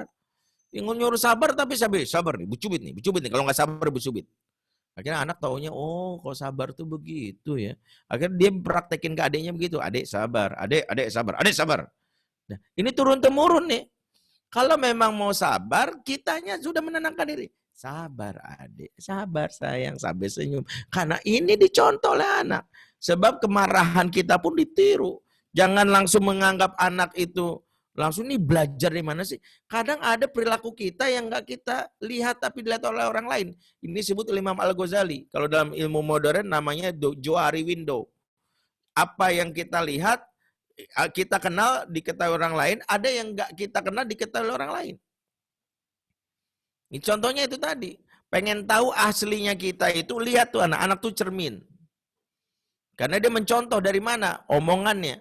Kok anak saya kok ngomongnya TikTok goyang-goyang. Mungkin maknya sering goyang TikTok. Ya, kenapa? Ya itu nggak jauh dari orang tua. Dari mana dia? Dari mana dia bisa dapat inspirasi? Orang kalimat pertamanya itu pertama kali belajar dari orang tuanya. Maka hati-hati sebagai orang tua. Ya, anak melihat langsung. Makanya kalau ada masalah, lihat diri kita. Saya sendiri kalau melihat, sejatinya saya lihat anak saya. Wah itu saya banget tuh. Maka saya beristighfar. Ya, suatu saat misalnya kami punya 5 anak. Anak putri kami ketiga tuh suatu hari ngambek. Ngambeknya tuh bingung. Kita tuh serba salah. Diajak ngomong nggak jawab. Kita mau pergi, dia nggak mau. Dia serba salah. Ikut apa nggak ikut. Pokoknya diam aja. Sampai akhirnya ya mungkin uminya sampai karena udah kita ditunggu orang, sementara ini anak masih mutung diam kayak patung itu, uminya ngomong kalimat kan gitu, kamu maunya apa, ngomong mau umi gitu, sampai sedikit dari si bersuara meninggi. Saya tenangkan istri, udah nggak usah dimarahin. Saya bilang inilah kita, ya mau bilang itulah dia kan nggak enak ya, itulah kita. Saya bilang, akhirnya istri saya langsung bilang, emang umi kalau marah kayak gitu? Umi kok ngambek kayak gitu? Enggak. Saya, kita. Tapi setelah itu, pada saat belum tidur, istri saya meluk. Saya bilang, Abi maafin ya. Umi baru nyadar, Umi kalau ngambek ternyata gitu ya, nyebelin ya. Kadang kalau ngomong, diem gitu, nggak mau gitu. Saya senyum, iya. Kadang kita tuh harus melihat contohnya dari mana? Dari anak itu. Anak itu kelihatan, oh ya Allah, itu gua banget itu kalau istilah orang Jakarta. Jadi itu saya banget. Makanya kita sedang bercermin dan hakikat cermin itu kita sedang dipertontonkan dan segera berbenah. Yang jadi masalah kita perlihatkan cermin yang bersihin. Kan ini orang kurang kerjaan. Ada orang lagi bercermin nih. Diliatin nih. Misalnya wajahnya coreng-moreng, ada di sini bekas-bekas jerawat hitam atau coreng-moreng mungkin karena debu. Coba ibu-ibu yang suka bercermin, ini cermin kita. Di cermin liatin. Yang ibu lakukan apa? Apakah wajah ibu yang bersihin, apa cerminnya ibu gosok-gosok? Ini gimana sih? Sebagian besar ortu lagi bercermin sama anak, anaknya digosok-gosok. Kamu tuh nggak boleh begitu. Kamu tuh anak begitu. Lah, anak itu niru emaknya.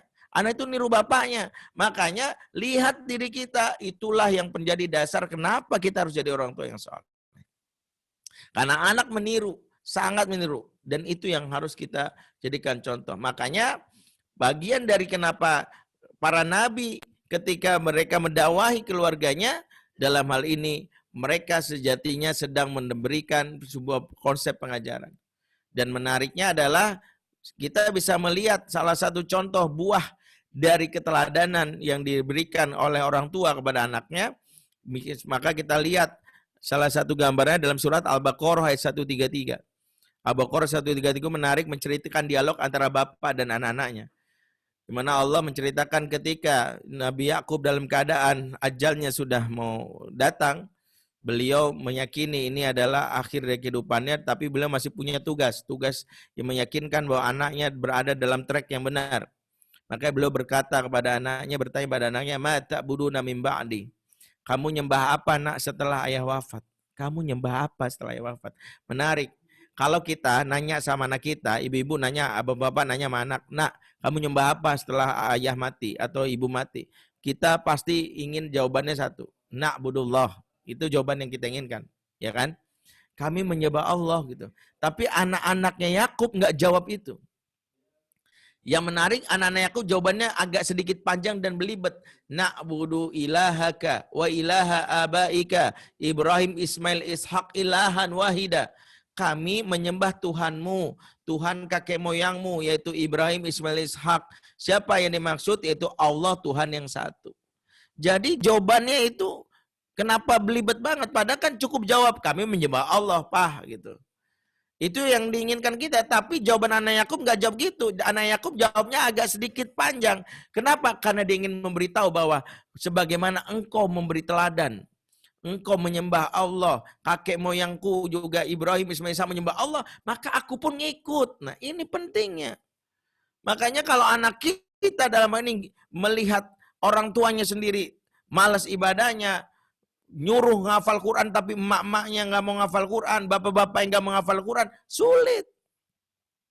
Maka habis ini semangat pertama perbaikan diri, bikin mutaba'ah yaumiyah kita.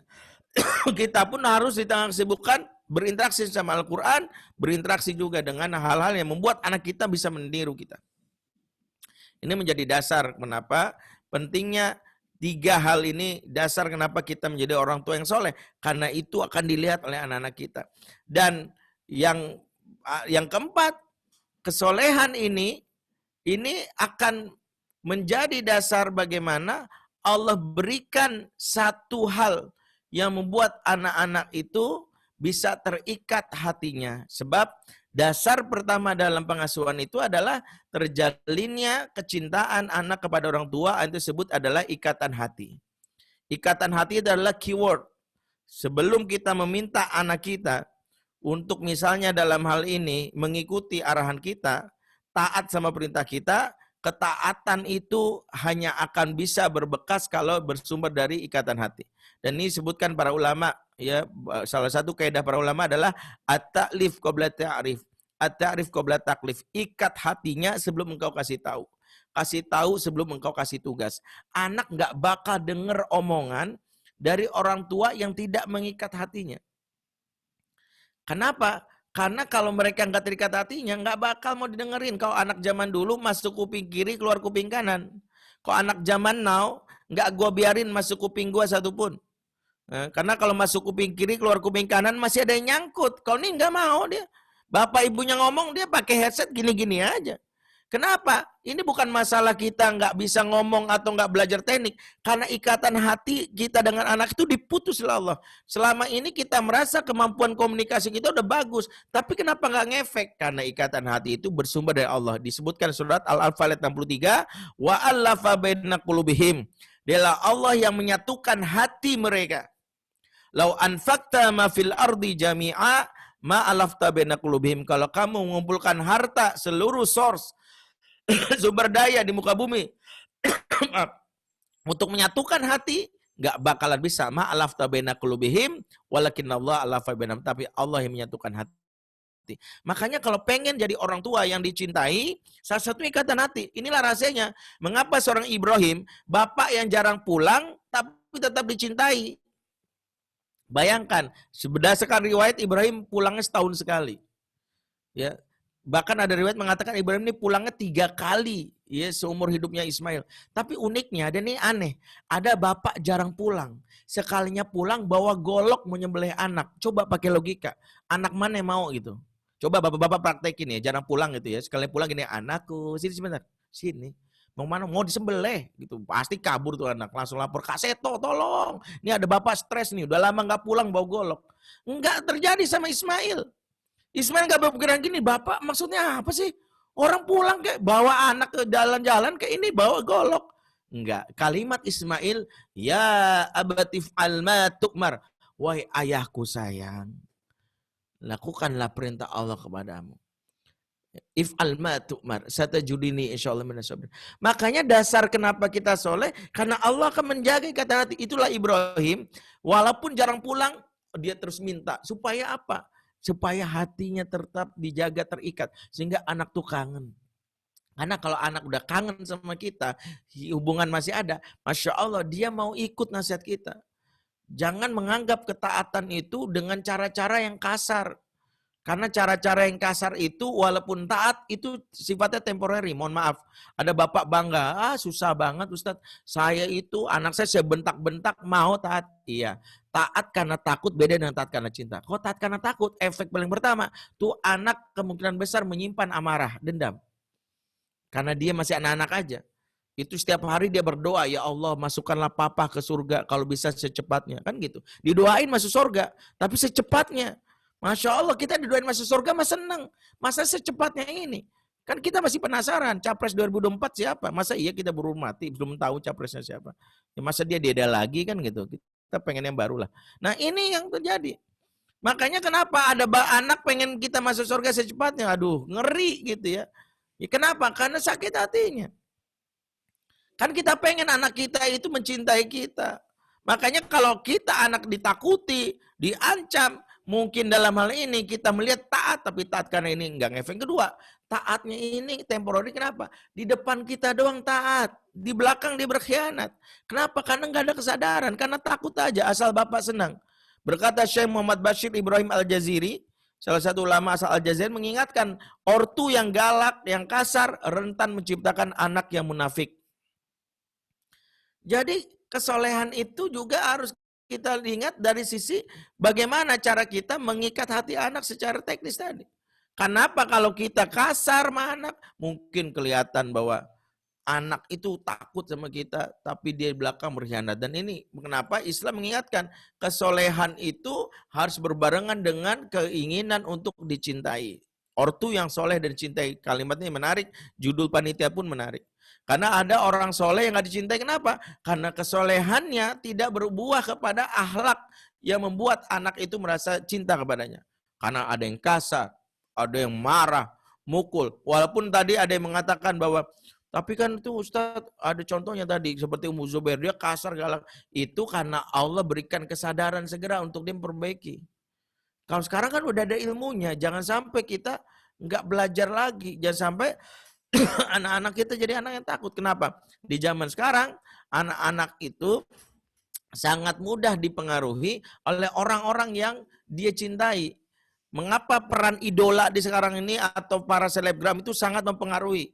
Karena mereka bisa jadi influencer, mempengaruhi. Sayangnya, kita nggak bisa jadi influencer bagi anak sendiri. Karena bukan sekedar spiritual, tapi bukan bapak yang cintai. Kalau dicintai, insya Allah. Ya, saya bikin buku, ya. Mungkin udah pada baca ya, Father Man. Sayangnya memang buku ini hanya untuk ayah dan tidak dijual beli di toko buku, cuma ada di website www.fatherman.id. Buku ini hanya mengingatkan khususnya para ayah di tengah kesibukannya bahwa seorang ayah sejatinya harusnya menjadi sosok yang dicintai sebagaimana anak-anak dalam Al-Quran memanggil ayahnya dengan panggilan yang luar biasa, yaitu ya abati. Kita lihat surat Ibrahim surat Yusuf ayat 4 ketika Yusuf bercerita kepada ayahnya, ya abati ini ra'aitu ahada asyara kaukaba wa syamsa wal qamar ra'aituhum li sajidin. Abati itu maknanya ayahku yang kucintai. Atau kita lihat dalam surat Al-Qasas ayat 28 ketika Syaimah, putri Syaimadian berkata, ya abati istajirhu, wahai aku bekerjakanlah Musa untukmu. Atau misalnya kita lihat kalimatnya seorang Ismail kepada Ibrahim, ya abati if'al ma tu'mar satajiduni insyaallah minas sabirin. Abati itu ayah yang dicintai, dan kami menulisnya dalam bahasa yang populer fatherman. Fatherman adalah ayah yang cintai. Ya, ayah yang cintai adalah ayah yang di tengah kesibukannya dia menjaga kesolehan, tapi dia juga menjaga dirinya agar tetap dicintai. Menjadi ayah yang dicintai ini penting, karena ketika anak cintai, dia anak mencintai ayahnya, dia taat dalam kesadaran. Bahkan efeknya dia lebih mudah mendengar obrolan atau nasihat ayah dibandingkan orang lain. Salah satu yang wajib ayah dan juga bunda ngeri kalau anak kita justru lebih dengar kata temannya. Kita nasihati malah bawa komentar gini, enggak, kata temanku enggak begitu. Ya, kita nasihati anak perempuan kita, nah enggak begini, enggak kata Nikita Mirzani enggak begitu. Dia malah bandingkan kita sama Nikita Mirzani. Dia lebih percaya sama Nikita Mirzani. Enggak kata Abu Janda enggak begitu tuh. Kok jadi sumber referensinya kayak gitu? Abu Janda, kamu mau jadi duda apa janda? Kan gitu. Jadi sampai segitunya. Sampai anak kita tuh nggak dengar. Kenapa? Karena bisa jadi Allah cabut ikatan hati cinta yang nggak bersemi dalam hati anak, membuat mereka nggak mau dengar. Makanya anak-anak kita itu sangat mungkin kita nasihati kalau dia itu dengar mencintai kita. Itulah kaidahnya at-ta'lif wal ta'rif. Kalau istilah para ahli parenting adalah connection before correction. Jalin koneksi dulu sebelum kita mengkoreksi. Karena orang sangat mudah dikoreksi kalau terkoneksi, ya, dicintai. Sebagaimana kita tahu ketika Rasulullah misalnya menegur seorang yang pipis di Masjid Nabawi. Dan itu menurut sebagian sahabat itu kurang ajar. Tapi Rasulullah bersikap beda. Dibiarkan pipis, diambil air seember, disiram. Kenapa? Kalau cuman memukulnya aja, mungkin orang ini malah sakit hati. Dia langsung marah. Tapi Rasul ingin mendakwahinya, maka sedikit berbeda strateginya. Dibiarkan, karena mungkin dia nggak tahu, disiram airnya, ditepuk pundaknya, bicara yang lembut, orang ini tersentuh dan akhirnya mau ya menyadari kesalahannya. Demikian juga anak kita, kok cuman apa nasihat dia males. Ya, ada orang tua yang bersikuku, ibu-ibu, ustadz udah sering banget saya nasihatin, udah sering banget. Nggak dengar saya. Disitulah mungkin anak ibu udah capek dengan nasihat ibu, karena ibu melakukan sesuatu yang melompat dari tahapan pertama. Kebayang bahwa anak kita tuh udah bosan dengan saya. Kenapa? Di sekolah ketemu ustadz, ketemu ustazah. Di masjid ketemu ustazah. Pas di rumah, ya ustazah lagi. Ketemu ustazah di mana-mana. Padahal dia butuhkan figur jasmani. Cuman ibu aja. Ibu yang harusnya banyak memeluk. Ibu yang harusnya banyak berinteraksi dengan anak. Jadi dia cinta. Itu harusnya anak-anak pengennya seperti itu.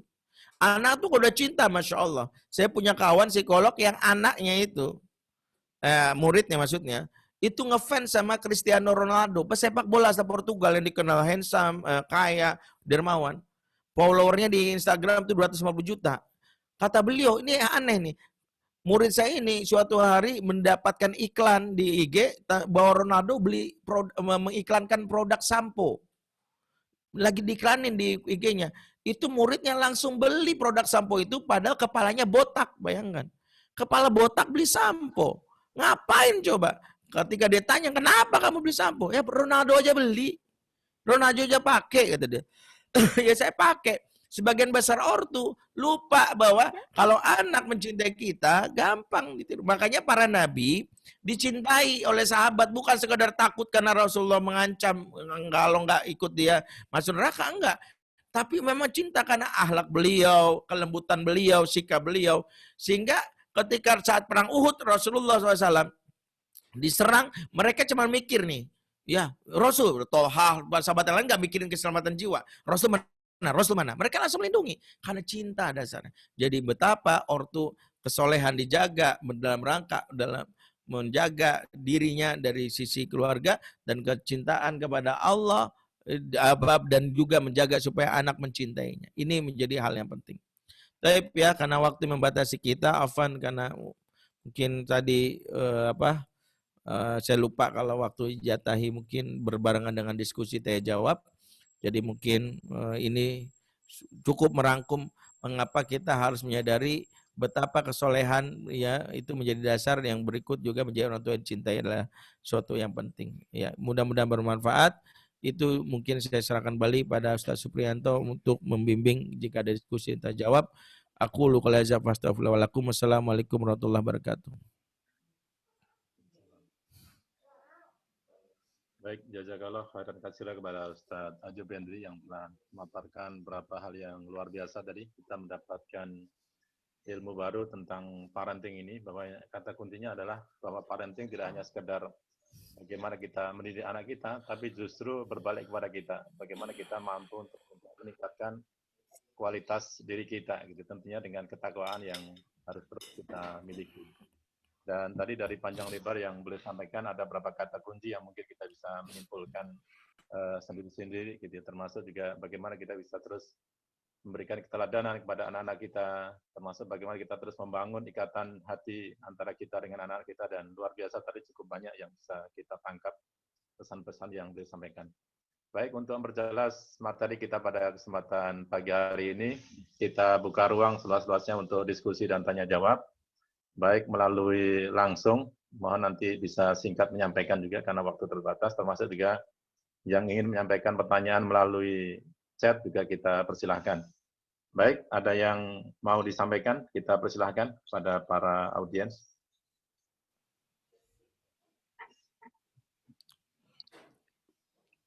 Silakan.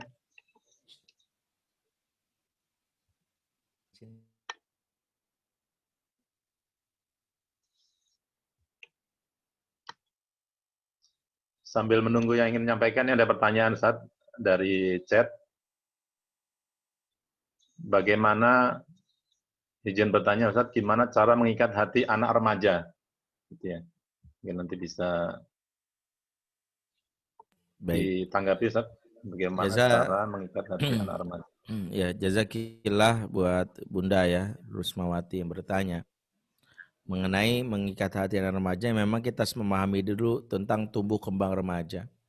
Karena sejatinya berbeda juga dua hal yang harus kita pahami. Dalam Quran itu kan, mengapa setelah ketakwaan yang diingatkan Allah, Allah berkata, waqulu falyaqulu qaulan sadida. Dan ucapkanlah kalimat yang sadida. Kalimat sadid itu kata para ulama itu maknanya al-shawab. Al-shawab itu artinya kalimat yang tepat. Dan ini memberi isyarat akan tiga hal. Satu, tepat secara usia, tepat secara jenis kelamin, dan tepat secara kontekstualnya. Maksud tepat secara usia apa? Bahwa anak-anak itu berbeda secara usia. Kalau anak sudah masih balita, kita masih bisa main game yang atraktif, tangan ke atas, tangan ke samping, tangan ke depan, duduk yang rapi, hore, mau tuh. Coba anak remaja lagi di sekolah, semuanya tangan ke atas, muntah-muntah mereka, ngapain sih?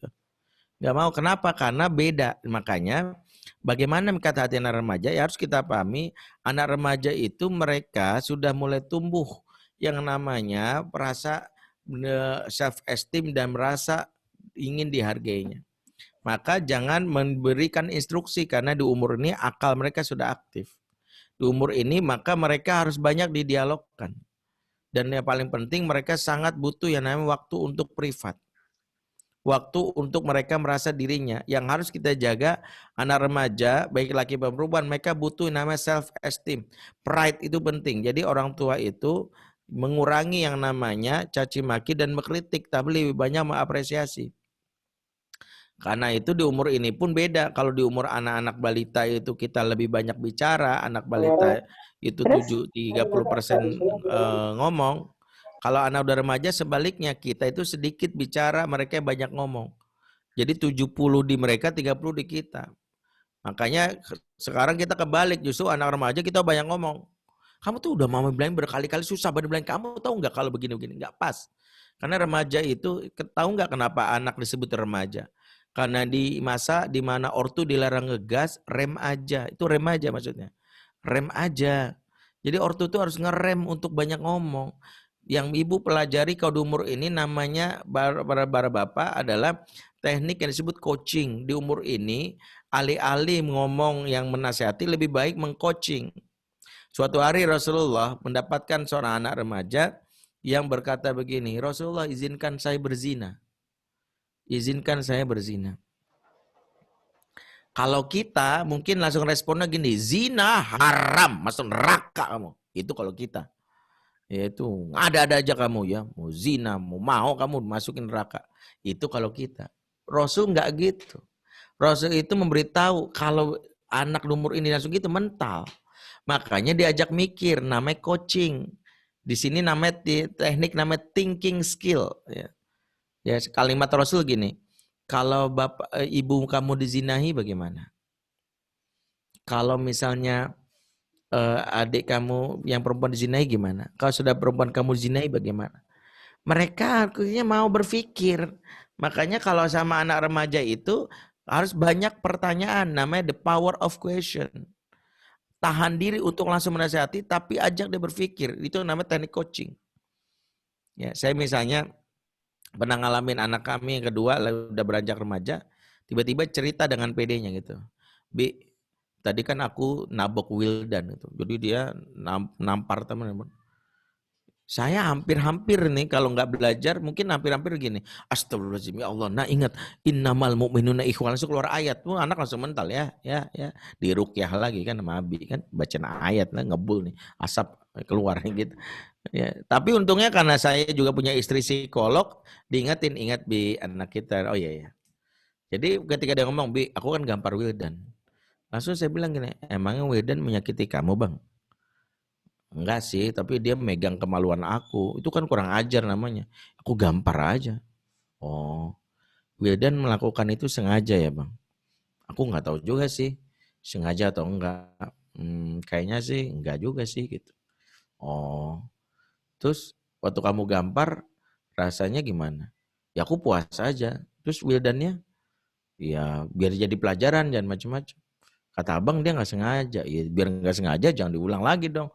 Oh, misalnya nih bang, abang bawa air seember, nggak sengaja air tersebut ketumpahan, kena, saya sebutlah nama salah satu ustadz di kampung kami yang galak banget gitu. Ketumpahan ustadz ini. Nah ustadz ini langsung gampar abang, gimana perasaan abang? Ya aku marah lah. Kenapa marah? Kan aku nggak sengaja. Tapi kan abang udah numpain airnya. Ya namanya nggak sengaja, masa iya digampar juga. Oh. Nah kira-kira Wildan gimana rasanya bang? Baru dia mikir. Iya benar juga sih. Terus apa yang abang lakukan sekarang? Kayaknya aku mau minta maaf deh Bi. Kasian juga dia tuh jadi takut sama aku. Oh ya udah. Saya bilang, Abi berdoa. Langsung saya tutup dengan doa, ya Allah jadikan anakku anak yang berkata lembut. Ya bersikap baik kepada temannya gitu. Selesai. Jadi selama ini kita ini mudah banget ya untuk langsung ya anak itu nasihat. Makanya tekniknya itu berpikir dulu, namanya thinking skill. Nah penjelasan detailnya mungkin untuk anak remaja ini, jika ayah ibu berkenan kami punya sharing kelas tiap pekan, khusus pekan besok membahas tentang mendidik anak laki-laki umur 0 sampai 7 tahun, 7 sampai 15 tahun ke atas. Ada 3 sesi. Kelasnya ada kelas pagi, kelas siang, kelas malam. Bagi yang mau ikut kelas pagi silakan, ikut kelas siang silakan, ikut kelas malam silakan. Informasinya dan ini via Zoom ya, tentu via Zoom. Dan kelasnya terbatas maksimal 45 orang kuotanya karena untuk banyak interaksi dan menyelesaikan problem yang dialami. Bagi yang berminat silakan, ya ada nomornya. Ya itu saja. Itu penjelasan detailnya di sana. Sementara yang harus kita pahami, anak-anak kita sejatinya di umur tumbuh kembangnya ketika mendapatkan luka yang terkait dengan perilaku-perilaku buruk, maka ini fase di mana kita ya menghapus luka dengan memori-memori positif yang itu diberikan oleh orang sekitar. Karena Al-Quran sudah memberi isyarat tentang hal ini dalam surat Hud ayat 114. Innal hasanat yudhibna sayiat. Sesungguhnya hal-hal yang positif akan mengusir hal-hal yang negatif. Maka kalau selama ini sang anak mendapatkan hal yang traumatis berupa kekerasan, hal-hal yang buruk dari orang tuanya, maka kita tinggal memberikan ya skema baru pengasuhan itu. Satu, kalau kita diberikan amanah untuk mengasuh anak ini dengan intens, maka boleh kita ambil dan kita membuat skema baru dan bersabar. Karena pola yang sudah diberikan orang tuanya, kalau apa-apa nangis kasih gadget, nangis gadget. Sehingga dia sudah candu. Maka kita ganti, nangis itu ganti pelukan. Memang masih nangis, gak apa-apa. Sebagai besar ortu pun mungkin mengalami kewalahan, bukan hanya cerita anak ini, nanti di masa remaja. Ya, kalau saya pernah ditanya bagaimana Ustadz mengatasi anak yang candu gadget. Saya bilang tips mengatasi anak candu gadget itu banyak, tapi harus punya satu sifat. Karena kalau nggak punya satu sifat nih, tips apapun nggak bakalan mempan. Apa nama sifatnya? Nama sifatnya mau repot. Nah ini penting. Jadi karena awal mula anak kita candu gadget karena kan kitanya nggak mau repot. Nangis dikit, nih upin ipin. Nih Atta Halilintar. Karena baru nangis kasih ini, karena nggak mau repot. Maka kita ganti skemanya. Skema yang buruk, merespon, memberikan sesuatu yang bukan esensial. Orang nangis itu butuh dipeluk, butuh disentuh, butuh didengarkan. Jangan dinasehatin, karena dia sedang mengeluarkan unek-unek perasaannya. Nah, itu yang pertama. Maka kalau bunda bisa, ambil. Kalau nggak bisa gimana? Berarti satu, kita mengubah pengasuhnya, membantu pengasuhnya untuk belajar. Siapa? Dalam hal ini adalah, ya siapa? Ayahnya. Ayahnya bilang, ayah, satu, ini semua bermula dari apa yang diperoleh masa kecil. Kalau ini dibiarkan, ini mungkin masih kecil. Nanti kalau udah anak remaja lebih gawat lagi. Makanya sadarkan kepada orang tuanya, ayahnya, ya, atau kepada yang namanya dalam hal ini pengasuhnya. Pengasuhnya ikut belajar, ikut kajian-kajian parenting, ikut. Kenapa? Karena yang memegang anak inilah yang harus belajar. Kalau kita nggak memegang anak, kita hanya jadi gulali bagi anak, sekadar hiburan sesaat, besoknya ya anak-anak tetap dapat perlakuan yang buruk dari orang tuanya. Jadi kalau ini terjadi, maka itu kita nggak membereskan masalah. Jadi solusinya adalah jadilah pengasuh untuk anaknya. Kalau enggak, minta kepada pengasuh anaknya ini untuk belajar. Karena kalau kita doang yang menjadi pelampiasan, ya namanya kebaikan kita, pastinya secara natural anak-anak butuh. Orang ada contoh yang kontras, satu kasar, satu lagi baik. Anak-anak nalurinya pasti pilih yang baik. Pasti ngefans banget sama kita. Cuman kita sanggup enggak? Saya bertahun-tahun jadi konselor itu, sudah tidak lagi pakai pendekatan setiap ada masalah lari ke saya. Enggak. Karena enggak mendidik. Kenapa? Karena sumber masalahnya itu adalah di orang tuanya. Berarti kita bereskan perlakuan orang tuanya. Kecuali kita mau jadi bapaknya, kita mau jadi kakaknya dia. Kan enggak. Betapa banyak ratusan anak yang harus kita selamatkan. Setiap ini udah jadi anaknya saya deh. Jadi anak saya enggak bisa. Maka yang kita bereskan parenting, pengasuh orang tuanya. Namanya parenting terapi. Nah, parenting terapi inilah yang mau kita perbaiki. Ya, salah satunya orang tuanya belajar. Kalau orang tuanya nggak mau belajar gimana Ustadz? Ya udah kita minta para orang tuanya ambil alih tuh anak saya aja dan pegang deh anaknya deh. Atau serahkan kepada orang yang dianggap mengerti. Kalau memang orang tua berkenan silakan. Ya, wallahu a'lam bishawab. Baik, demikian jawaban dari Ustadz. Ini ada beberapa pertanyaan yang melalui chat, mungkin langsung saja saya bacakan Ustadz, nanti bisa dijawab beberapa pertanyaan itu. Yang pertama, gimana solusinya Ustadz? Karena anak yang sudah terlanjur dididik dengan keras, terutama oleh ayah, supaya kepribadiannya lebih baik lagi. Ini tadi mungkin Ustadz cerita tentang Om Zubair tadi. Kemudian ini langsung yang kedua Ustadz, izin bertanya, bagaimana cara kita memotivasi anak kita untuk masuk ke pesantren? Iya. Kemudian yang pertama itu satu aja. Ya, harus semua dijawab lah. Kalau mau, karena kalau dijawab semua waktunya terbatas. Satu yang kita harus pahami, anak-anak yang dididik keras terutama oleh ayah, yang paling penting dijaga supaya satu anaknya itu tidak sampai benci. Tapi memang sulit menolak kebencian kalau anak itu merasa bahwa ayahnya tidak imbang antara keras dengan pribadi yang kebaikannya. Karena itu mungkin ayahnya juga harus dibantu. Ya dalam hal ini bahwa sejatinya keras dalam mendidik itu bukan pendidikan yang diajarkan Rasul. Kan Rasul aja memulai kalimat basyiru wala tunafiru.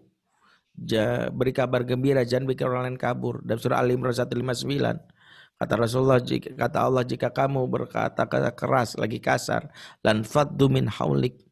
Jadi tradisi keras yang dianggap sukses sejatinya itu adalah percobaan yang tidak mengikuti sunnah. Dulu orang tua dulu sukses, ya dulu itu pun kita dihisapnya bukan karena suksesnya, dihisap karena perilaku kita, karena Allah menghisap proses bukan hasil. Jadi di akhirat itu dihisap tuh proses. Makanya ketika nanti Allah tanya, bagaimana anakmu bisa hafal Quran? Kemudian ada orang tua menjawab, saya gampar terus tiap hari Ustaz. Ya Allah, agar dia menghafal Quran. Hafalan Qurannya insya Allah jadi pahala, tapi digamparnya tetap diproses, dihisap oleh Allah. Makanya jangan merasa bahwa keras itu solusi. Dan itu yang kita lihat bagaimana seorang Nabi Nuh saja, anaknya kafir aja, kalimatnya lembut. Buktinya apa? Lihat di surat Hud ayat 42. Ya bunayya, ya irkam ma'ana, wahai anakku sayang. Dia panggil anaknya dengan panggilan wahai anakku sayang. Nah, sekarang gimana supaya seperti ini? Jadilah ortu yang dalam ini mamah yang menyelamatkan. Satu, kalau suami keras maka kita jangan sampai keras. Pastikan anak dibasuh terus lukanya dengan cinta, minta bersabar. Kalau dia sedih, nangis peluk. Jangan bantu-bantu nih. Kalau misalnya dia merasa, tapi bedakan keras sama tegas. Kalau tegas boleh, wajib. Kalau tegas itu wajib, tapi kalau keras itu sampai menyakiti, mukul, itu yang kita harus ingatkan. Nah, suami harus diingatkan dalam hal ini. Ya karena memori anak akan cinta di masa kecil akan membasuh luka. Makanya luka itu, pengasuhan itu hanya bisa dibasuh dengan cinta. Itu membuat yang namanya Yusuf bisa memaafkan saudara-saudaranya. Padahal dia dizolimi sampai hampir dibunuh dan diceplokkan ke sumur. Tapi begitu saudara-saudaranya datang meminta makanan karena kekeringan, Yusuf nggak memanfaatkan diri untuk mengatakan, lu ingat nggak, lu pernah nyakitin gue, enak aja lu, ya bunuh sekalian. Nggak, Yusuf memaafkan. Buktinya dalam firman Allah surat Yusuf ayat 92.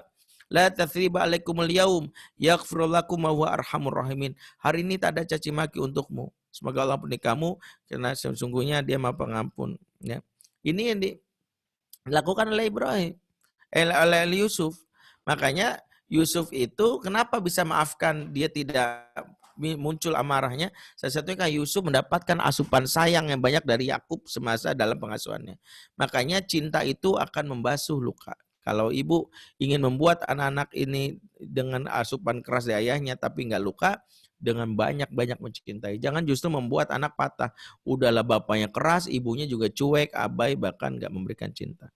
Nah, kalau bagaimana cara motivasi anak masuk pesantren, maka bedakan antara tujuan dengan wasilah. Ini penting saya luruskan karena seolah-olah orang tua itu ya dalam hal ini menjadikan pesantren itu tujuan. Pada pesantren itu wasilah. Tujuannya didik anak soleh. Tapi wasilahnya pesantren. Bedakan antara tujuan dengan wasilah. Ya, kalau misalnya dari sini ya katakan dari kota Jambi kemana ke Muarabungo. Muarabungo itu tujuan. Ya, wasilahnya bisa naik motor, naik mobil, naik odong-odong, jalan kaki, ya, merangkak kan bisa gitu, atau naik bis. Jangan paksakan gini, yang penting naik odong-odong, yang penting naik motor, yang penting itu naik ke Muarabungo. Ya, yang penting ke Muarabungo, caranya terserah, yang penting sampai. Begitu juga, yang penting itu kamu soleh, gimana caranya? Karena kalau dipaksakan anak mau masuk pesantren tapi dia sendiri nggak mau, kita yang penting itu bilang, jelaskan dulu. Papa pengen banget kamu jadi anak yang soleh, hafal Quran, itu tujuan. Salah satunya jelaskan, seperti kita menjelaskan kendaraan. Kalau naik motor keunggulannya cepat, tapi memang kalau hujan kita hujan, tapi kita jelaskan kalau masuk pesantren keunggulannya itu kita lebih tertata. Itu boleh. Jadi jangan begini, yang penting masuk pesantren, yang penting masuk pesantren. Pengalaman saya jadi konselor anak itu, santri itu udah dua kategori. Ada santri ideologis, ada santri tragis. Kalau santri ideologis ditanya, kenapa masuk pesantren? Bapak saya menginginkan saya menjadi ulama. Karena itu saya masuk pesantren dan saya benar-benar menjadi ulama. Good, karena bapaknya menjelaskan tujuannya. Kenapa kamu masuk pesantren? Soalnya bapak saya nggak sanggup didik saya. Ya, saya dibuang. biar dia bisa kawin lagi sama yang lain. Kan ini nggak enak. Ya nggak enak, dia benci sama bapaknya karena merasa dibuang. Jangan sampai seperti itu. Karena itu kita harus pahami, masukkan anak pesantren itu terkait dengan kecintaan kita kepada dia. Maka ajak ngobrol. Yang kedua, kalau dia sudah tahu visi, oh bapak pengen saya ini. Yang kedua, berikan alternatif. Jangan langsung harus pesantren ini. Harus berikan 3 alternatif. Observasi dulu. Itulah mengapa nanti sejatinya anak mau masuk pesantren atau tidak ini terkait dengan orang tua dari kecil mengenalkan roadmap kehidupan. Roadmap itu peta hidup. Jalan hidup kamu mau kemana? Ya, anak-anak harus jelaskan. Seperti Muhammad Al-Fatih itu jelas dia ingin menaklukkan benteng Konstantinopel. Saladin Ayyubi ingin membebaskan Al-Aqsa. Jadi jalan hidupnya jelas. Kalau anak itu nggak mungkin memahami yang namanya masuk pesantren itu kalau dia nggak jelas jalan hidupnya. Jadi kalau ditanya misalnya, anak kami misalnya sekarang di Mesir, ya alhamdulillah anak kami pertama di Mesir. Sejak awal kami petakan hidupnya, dia ingin jadi ulama yang memahami sains teknologi. Dia jelaskan peta hidupnya, makanya dia tahu kenapa harus ke pesantren. Karena kata dia, kalau di pesantren itu nanti dia dapat gelar, bisa langsung rekomendasi dari kiainya kalau langsung ke Mesir. Ya, jadi dia tahu jalan ke Mesirnya itu. Jadi aku pengen jadi ulama, dan ulama itu sahnya kalau dapat gelar LC kata dia kan dia taunya ulama itu LC gitu, kata dia begitu ya, makanya dia pengen ke Mesir. Karena dia pengen ke Mesir, dan sebelum ke Mesir dia tahu tahapannya, jadi jelas arahnya ya, seperti itu. Wallahu a'lam bishawab. Mudah-mudahan bermanfaat. Afwan karena waktunya melewati, jadi kami juga ada agenda lain. Mudah-mudahan lain waktu bisa bersinergi atau berinteraksi lagi. Bagi yang ingin mendalami lebih dalam silakan gabung dalam sharing class yang membahas tentang ini lebih detail lagi. Atau bagi yang tadi nanya, ada yang japri buku Fatherman tadi, silakan diklik di www.fatherman.id. Subhanakallahumma bihamdik asyhadu an la ilaha illa anta astaghfiruka wa atubu ilaik. Assalamualaikum warahmatullahi wabarakatuh. Baik, demikian beberapa tanggapan dari Ustadz terhadap beberapa pertanyaan tadi. Jadi alhamdulillah Bapak Ibu Ayah Bunda yang dirahmati Allah SWT, sesi kita sudah selesai. Webinar pada kesempatan kali ini luar biasa tadi, mungkin mudah-mudahan ilmu yang kita peroleh pada kesempatan pagi hingga siang hari ini bisa penuh bermanfaat untuk bisa kita amalkan dan praktekkan, khususnya dalam bagaimana kita bisa menjadi orang tua yang dicintai oleh anak-anak kita. Dan tadi satu kuncinya adalah memang bahwa ketika kemudian kita ingin mendidik anak, itu sebetulnya intinya adalah kepada subjek dan kepada kita sendiri sebagai orang tua. Gitu ya.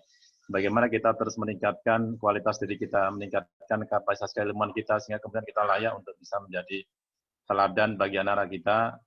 Dan tentunya memang ketika ada satu permasalahan dengan anak-anak kita tidak kemudian menyalahkan anak kita, tapi justru kita bertanya kepada diri kita sendiri. Gitu ya. Ketika kita punya masalah dengan anak kita, maka kita harus bertanya kepada diri kita sendiri, apa yang salah dalam diri kita. Sehingga kemudian kita berusaha untuk memperbaiki hubungan kita dengan Allah SWT, tentunya tadi dijelaskan oleh Ustaz, untuk terus meningkatkan ketakwaan kita, sehingga kemudian setelah meningkat ketakwaan kita, ada hubungan silah bilah kita, hubungan kedekatan kita dengan Allah SWT, maka insya Allah hal-hal yang interaksi kita dengan anak kita itu bisa terselesaikan dengan sendirinya. Intinya adalah bagaimana kita terus berusaha untuk meningkatkan ketakwaan dan kualitas diri kita di hadapan Allah SWT. Baik, itu mungkin beberapa kesimpulan yang bisa kita ambil, dan tadi saya kira tidak bisa kita simpulkan hanya dengan satu kalimat saja, tapi masing-masing dari kita insya Allah bisa menyimpulkan apa-apa yang tadi disampaikan oleh Ustaz, karena tiap makna, tiap kalimat tadi sangat bermakna bagi kita untuk pengasuhan kita kepada anak-anak kita. Mungkin itu beberapa hal yang bisa kami sampaikan, mudah-mudahan bermanfaat bagi kita semua. Dan kita kembalikan kepada pembawa acara dari saya sekian, dan tentunya kita ucapkan terima kasih kepada Ustadz Ajib Bendri yang telah memaparkan materinya. Dari saya sekian, kurang lebihnya mohon maaf. Wassalamualaikum warahmatullahi wabarakatuh. Kita kembalikan kepada pembawa acara, silakan. Waalaikumsalam warahmatullahi wabarakatuh.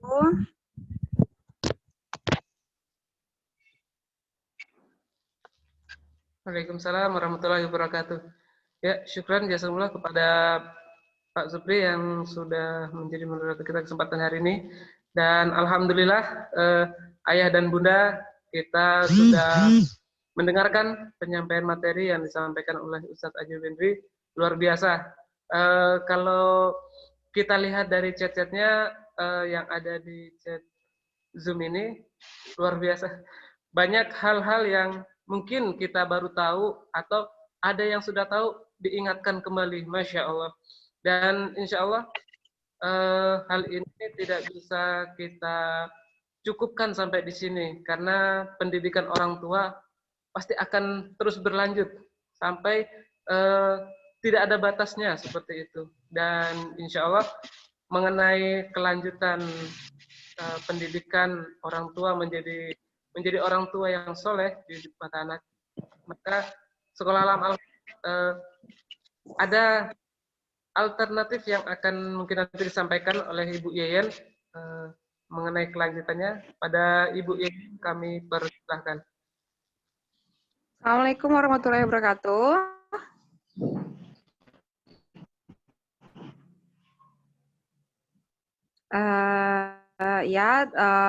Alhamdulillahirrahmanirrahim, sudah kesempatan hari ini sudah menjalankan parenting kita yang pertama.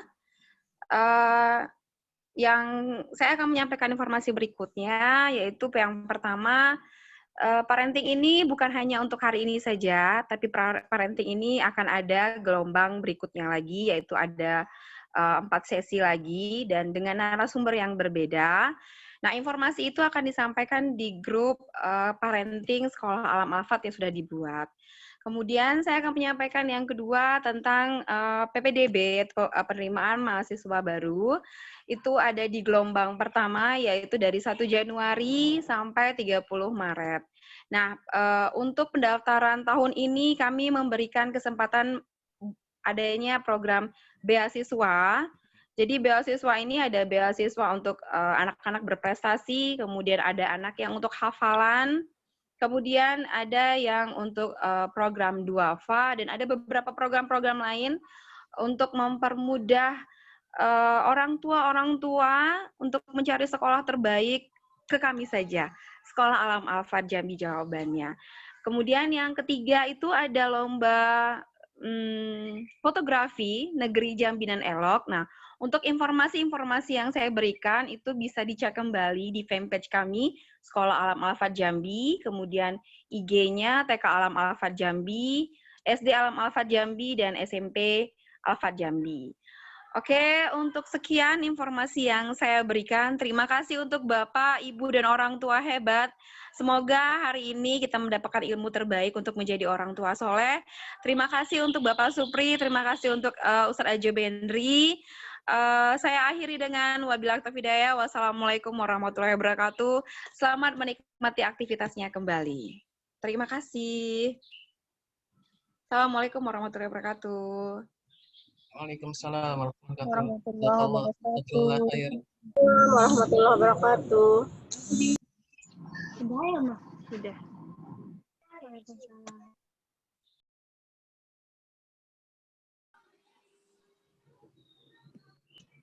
Ya. Syukran jazakallah kepada Bu Yeyen yang sudah menyampaikan. Ya, syukran jazakallah kepada Bu Yeyen tadi yang sudah menyampaikan ya hal perihal untuk ayah dan bunda yang ingin bergabung.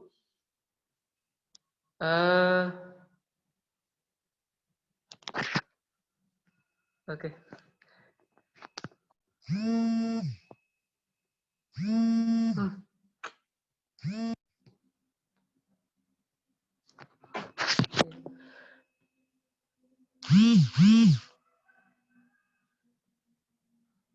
Mana sih?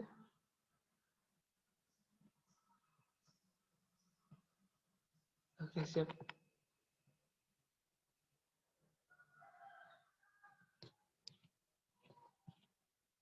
Siap.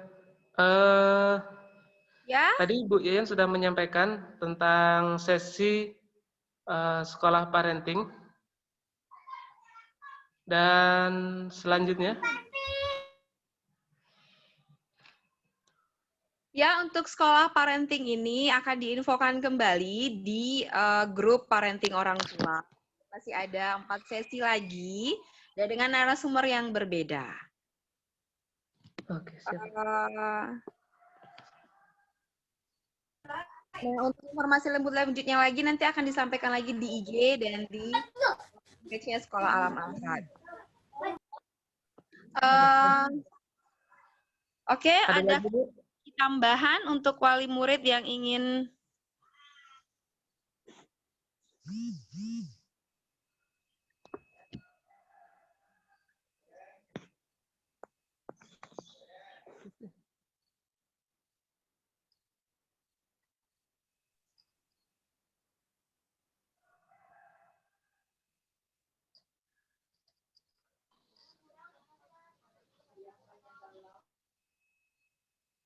untuk itu sebelumnya saya meminta adakah orang tua yang masih hadir di sini untuk memberikan apresiasi kehadiran untuk Bapak Supriyanto yang sudah berkenan pada hari ini sebagai penutup acara kita.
Oke.